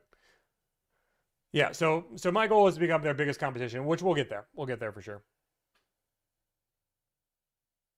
They didn't pay for flights because we didn't expect this to be like a buyout situation. Like this was not where the conversation, this wasn't Car Edge. This was not even, they were not in this space.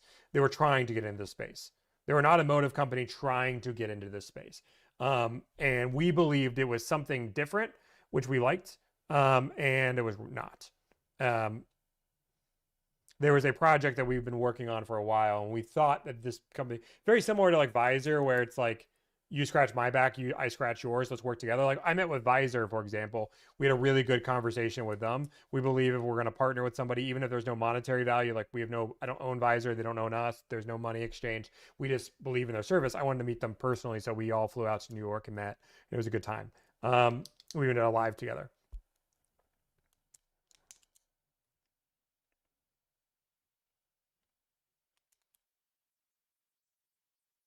No, I'm not gonna, like, that's not the idea. I want to put them out of the business. I want to put them out of business by becoming their biggest competition and realizing they shouldn't have lied to me. Because they wasted my time because I had to fly to a different state in order to negotiate a deal. Well, not even negotiate a deal. Sorry, it's just a negotiate deal. I had to fly to a different state and spend time. But I did have a really good dinner there. Sounds like you wear too many hats. I mean, for sure. That's why we're hiring more people. Like right now, as like I work crazy days. I love what I do. I'm very good at what I do.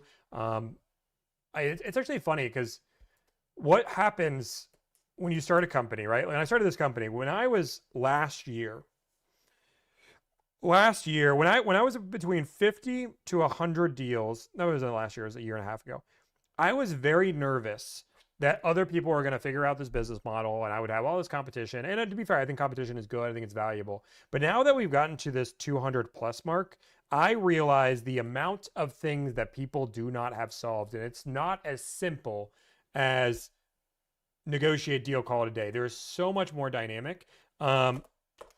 And long story short, I think it's going to take, I think people are going to try this. And I think some big companies are going to get into space in the next 3 years and realize that they are so far behind. And it doesn't matter if you have crazy amount of dealership network. None of that matters.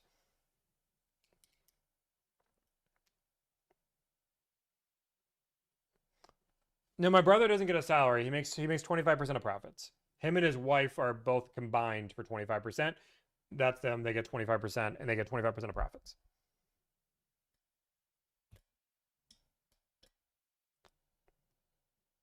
Ooh, Frantic, thank you for the gifted subs. Did you get the 1.7 million? No, we didn't buy the house. Yeah, so if you, I mean, in theory, if you say it's ×3 evaluation, which you can make an argument it's not ×3 evaluation because it's a service-based industry. When is your IPO? Like when? Like what are you talking about? What? Do you want to know like what our IPO is? Is that what you're saying? Not when. I think you mean what our IPO is? Our process, our software are 2 IPOs. Are you talking about my internet service or my intellectual property? Or IP? I don't know what you're saying. Stock market. I don't know. Dude, I do not at all initial, you mean, like going public? Oh gosh, no, we're not going public. I have no reason to go. Like, we don't need money. I don't even see. You guys can tell I'm not like a founder. I'm not a tech founder. We're gonna go public and make it like I have no reason to go public. Why would I go public? What do I benefit from that?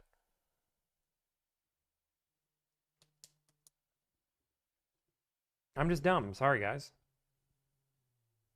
I mean, it's about my business. I mean, it's about cars.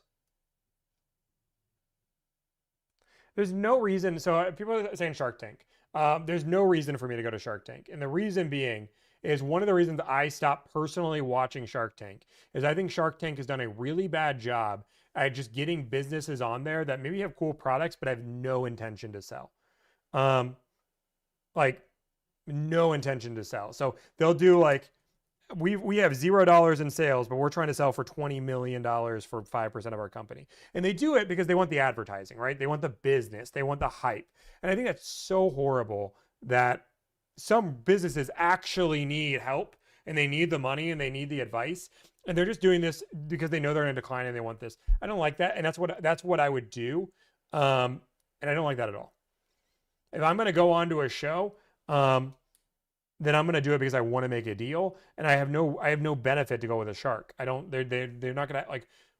I don't. What would I gain? Like the having a shark on my side. Like I have celebrities that I could go that if I wanted to have them as a partner would do it in a heartbeat. I just don't need any of that.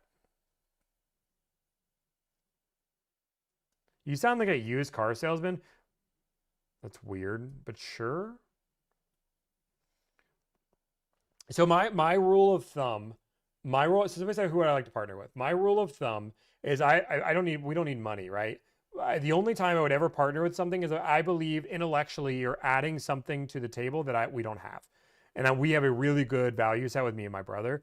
It would have to be something crazy for us to partner with. And there's just I don't think we need.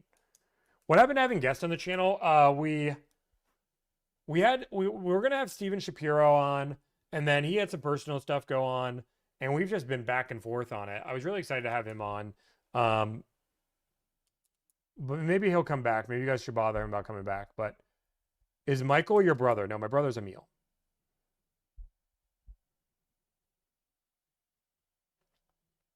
What is your motto? What is, I don't know that you're saying.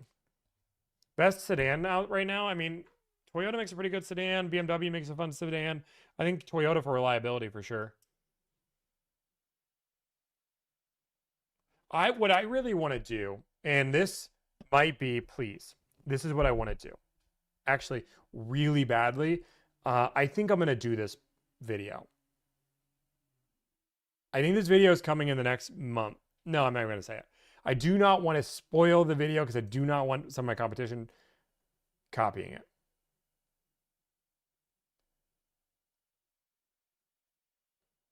Oh yeah, I'm going to do that video for sure. I just need to figure out where. I think I could do it here. I think I could do it here. Ooh. I have a really, really crazy viral video that I think will go crazy. What are your thoughts on Billy the car guy? I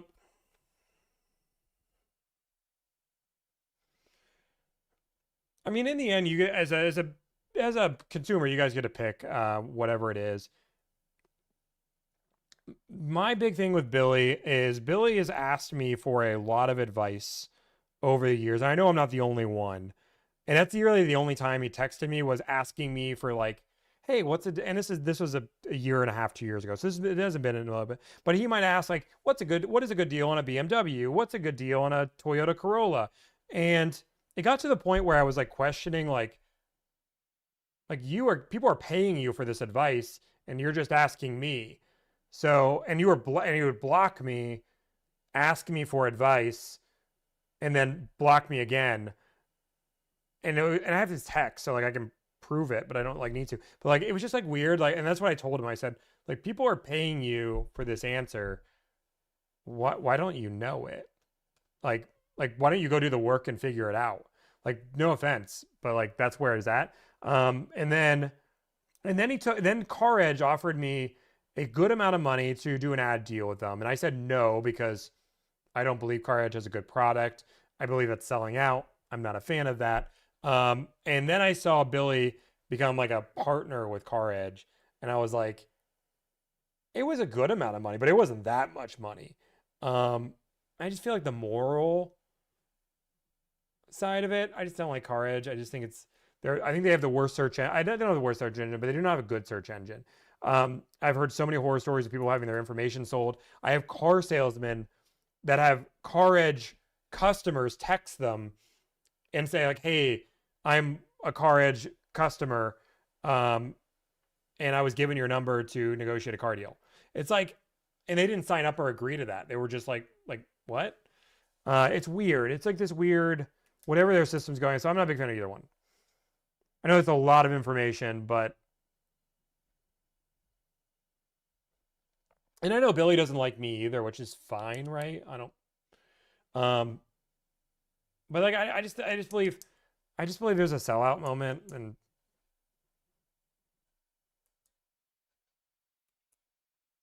but I also think Billy is also doing something like, personally, I think Billy's doing something a lot smaller than what most of, like, I don't think Billy's goal is to do 500 deals a month. And Billy might, and that's the last time I checked. I think he's very happy with doing, if he does 100 deals a month, then he's really happy with that. And he's just doing it for a good thing. It's a good living, call it a day. If it's 50 deals a month, then that's what it is. Like, his goal is not to grow. Like, he's very happy with where he's at, and it's good for him. Like, he's a good business. And that's why I'm saying, like, if you like Billy, and Billy has a beard, like, he looks older than me, he looks more mature than me, and people might have better trust than that. But, ooh, I'm excited. I'm excited to work with you too. Jacob doesn't like me. Jacob is interesting. Yeah, that guy's weird. I do think it's funny that he was using chat. This is what the only thing I'll say about Jacob is he was 100% using ChatGPT to use his scripts, right? Like, he was reading word for word ChatGPT, and not like advanced ChatGPT. Like, he was like literally saying, "Tell me how to sell this product," and then he was just reading it, and you can tell because he's now making videos of himself talking, and his mannerisms, the way he's speaking, is just completely different. And that's where I'm like, okay, well, you can clearly tell.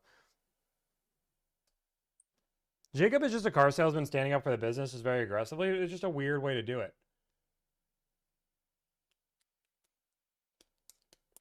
Like if you're a car salesman, and this is my genuine opinion. If you're in the car industry, you should be, and this is, I've said this many times. If you're in the car industry, you should be looking at my business and wondering why it's so successful. You should be having a conversation on why is this working? Why is this successful? And why are people paying this?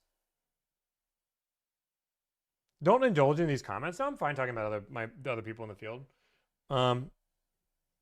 And I've made mistakes about other people, like Kathy the car mom. I swore that she applied for or delivered and didn't get a job and ended up starting her own. And I said that forever. Ended up getting proven wrong. It was somebody that was named like Lily the car mama, and she did only used cars. And I just, like in my head, it was such a long time ago. I've gone through 4,000 applicants at this point where I just thought it was the same person. I apologize. Call it a day. Kathy's been doing this for, she took a break, but she's good. She's cool. How's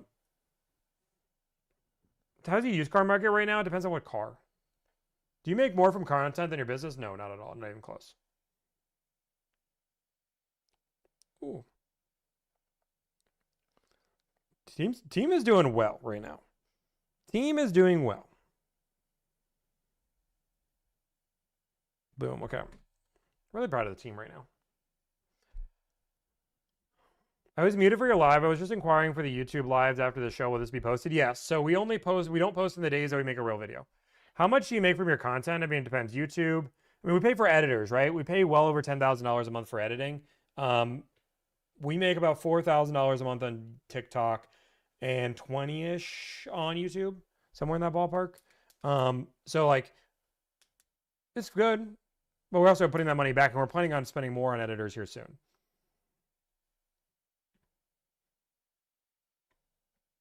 Okay, boom. 10K a month for editors is insane for the quality of the post. YouTube is where it's at. I mean, YouTube is a large portion of that, but I disagree.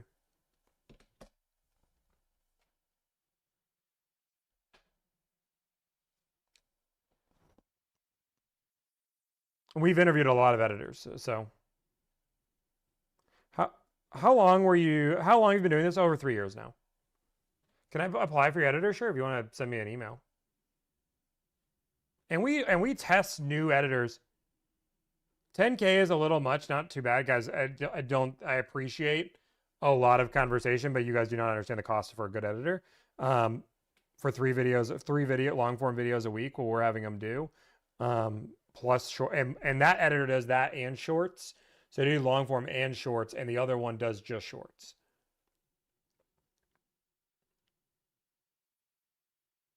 Like you can and I will tell you. And also the quality matters. So my first editor I ever hired was $2,000 a month, and they did the same amount of volume. And I couldn't have, like, if you guys want to go back to some of my original videos, you can. You pay for what you get, and you should pay your editors fair. Will any of your employees get to do a video? I want to talk, Alyssa. I don't know if Alyssa's still here. Alyssa, we have one with Michael. What's a good out the door for a Camry LE? For a front wheel drive, you should get at least $4,000 off on that car. I just got out of the Marines after a decade for the live operation full supervisor. I was applying and I accepted a position already a big sad. Would you expect from an X2 deal? X2, like almost 10% off. Thank you for the donation. Hey, I got some ideas to increase throughput. I applied. Thank you. I'll look at your application. What's a good deal on a Camry XSE? 4 to 6K.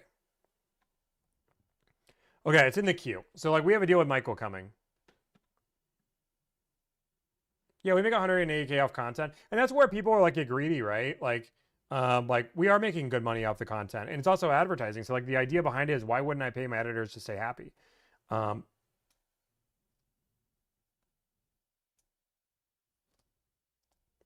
But we do want to eventually down the road, we do want to have in-house editors, right? We're hiring corporations, not corporations, we're hiring teams to do it right now. You should make personalized videos of your clients. It's just, you sound like a car salesman. Oh my gosh.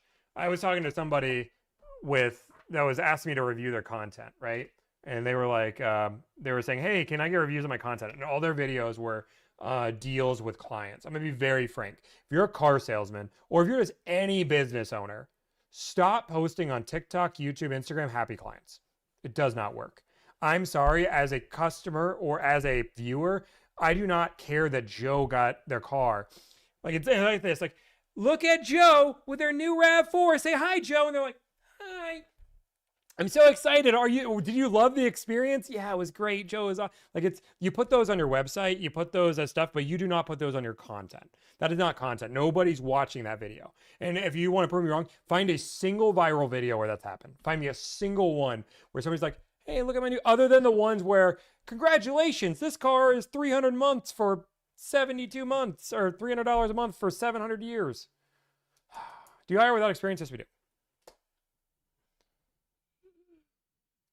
Oh no! Don't ruin the Russ Flipsos bottle. I've told Russ. I'll be transparent. If I ran a competitive business to Russ, which I have no idea to, I don't believe salespeople should make content.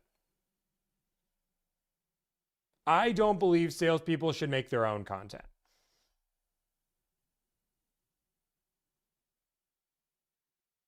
And I'm gonna get off here soon. I believe it's horrible. I believe there's little upside for the business. There's little upside for the business. There's huge risk for the business. And what happens 9 times out of 10 is that person outgrows you, ends up leaving you, or ends up getting fired because they posted something good. Because what happened in car sales world, right? This is what happens. I'm gonna tell you, this is exact. And if you don't believe me, go look at people like the big fella, right? The big fella, whatever his name is, I forget the guy that's I made a few skits with. If you look at some of his older content, it was very consumer friendly.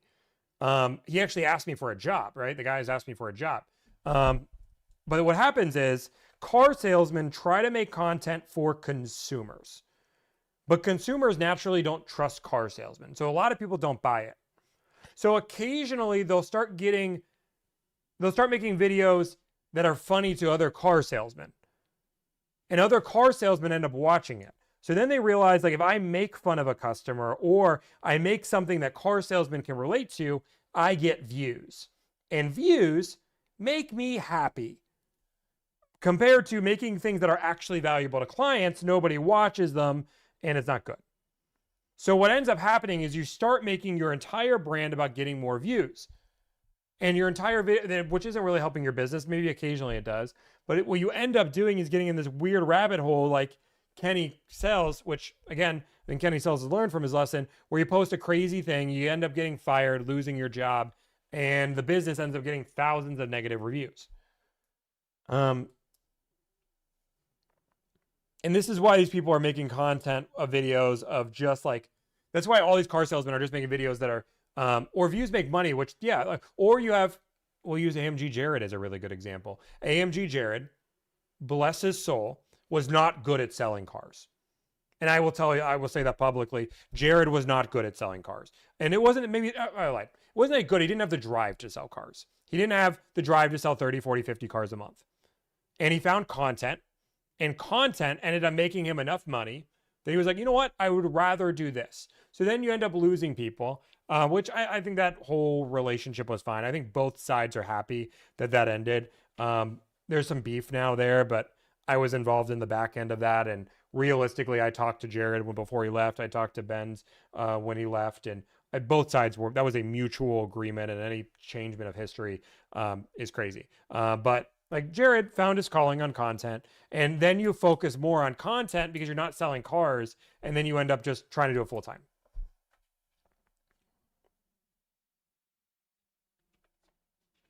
Now, I do believe, and I don't know why my chat thing is being super weird. I have no idea why. So my chats are being super weird. But I will say I do believe that dealership should make content. Like Delivered makes content, but I control what goes on and off the page. And I don't disagree that dealerships can have other people on the page, but I think Roman Toyota, like them or not, I think their business model for content makes the most sense, which is have a dealership page and utilize that and have an entire team dedicated towards that. Now, their employees also have pages, which also don't work, but you also have to be careful on what you post, and you have to make sure that person understands what they're at.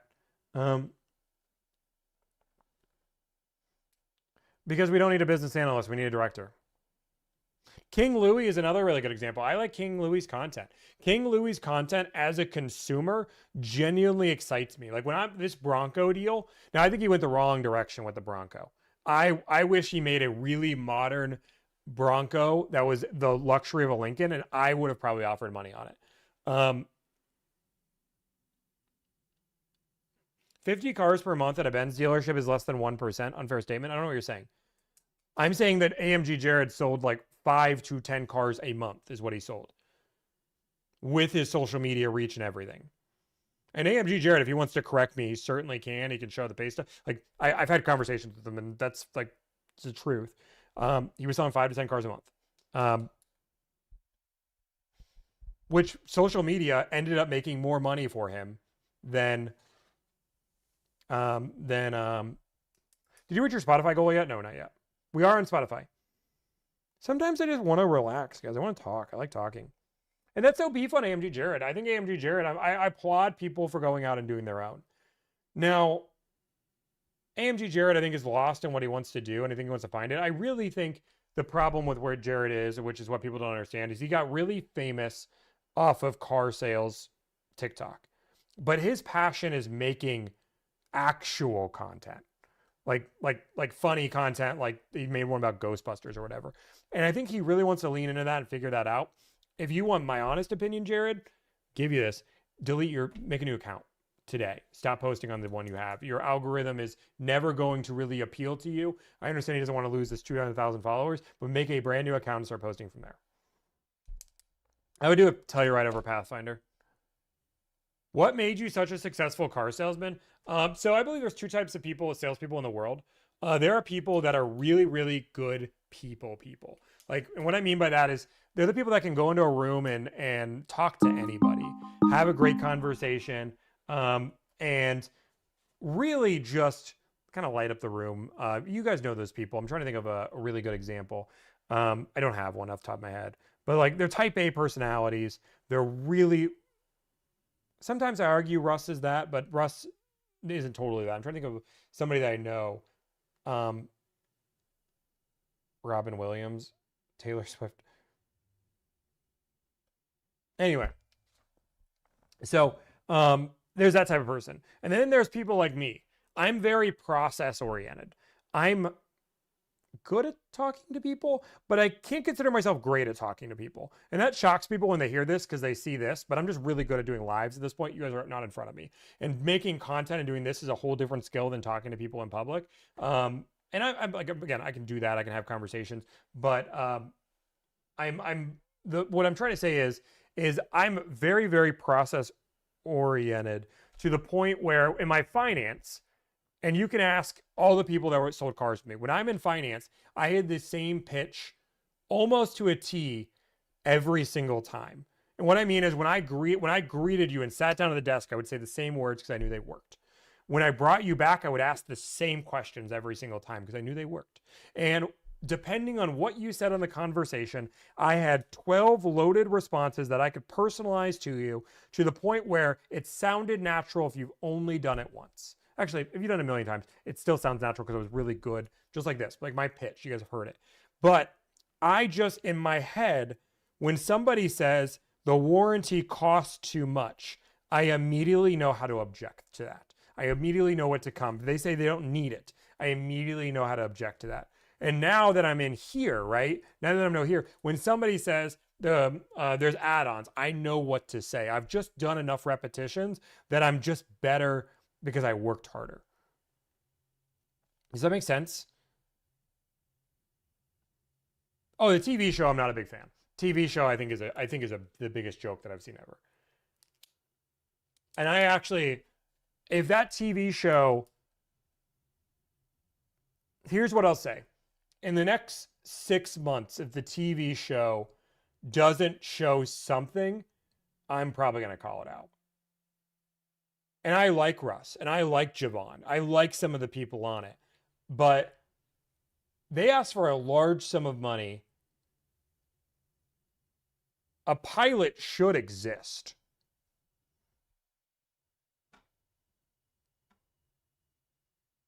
Like, that's just my opinion. A pilot should exist.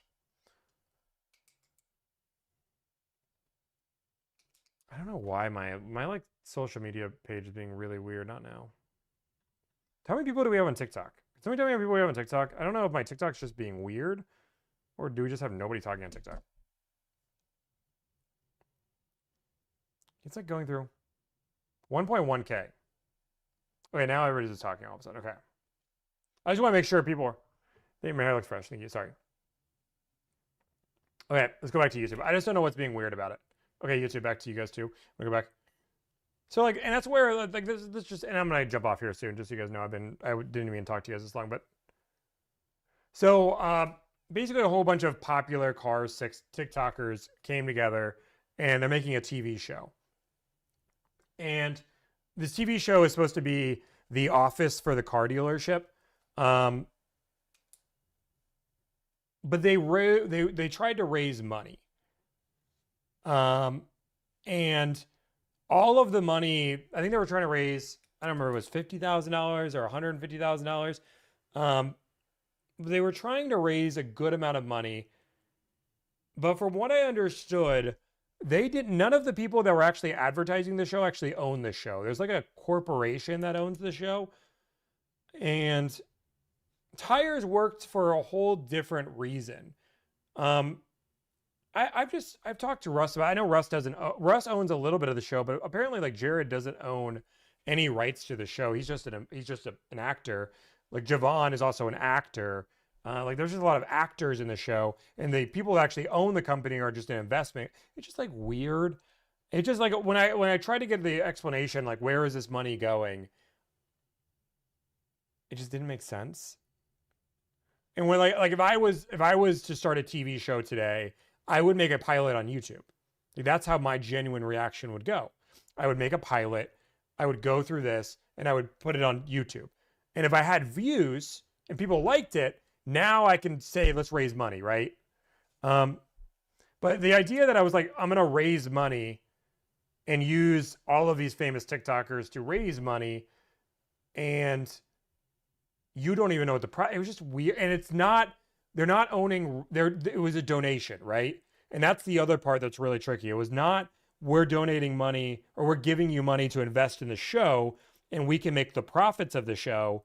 I am donating you money and I have no obligation to actually give you anything. In theory, they could all run off with the money and nothing happens. And I don't think that's what they're doing. I know Bruss, I know Javon, I know Jared. I don't think those are the people they are, but they also don't own it, right? They did say they filmed something. I think it would be very helpful just to post something, like post a pilot. I also think it's crazy for a pilot to go, like, you can film a really good anything on your phone. Like, realistically, you do not need $50,000 worth of equipment. You don't. So the idea that they went like, we're going to film this crazy, it's very similar, you know, like Russ right now is going live 10 hours a day. I don't know if he's live right now. Maybe he is. But like he went and spent for the same setup as Speed has. That's thousands of, like, that maybe 10 grand that he spent on that setup. Like, you don't need that. Like, I have a $300, $400 camera. That's it. Like, you could film this on your iPhone.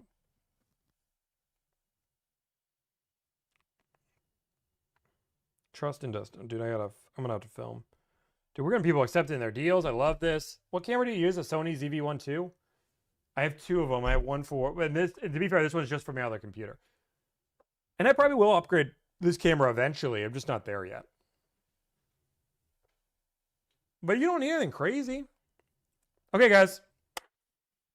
If you guys want to learn more about the service, link is in my profile page for that. But I'm going to jump off. I've been live for 3.5 hours. I'm going to go spend some time with the love of my life, Juliana. I'm going to go rock and roll. I'm really excited to talk to her. I'm going to peace out for a little bit. But it was good talking to you guys. I'll be live tomorrow, right around 3 or 4 p.m. And I'm going to do a little bit longer, basically all calls tomorrow. So, bada boom, bada bing, bye-bye. Peace out, girls.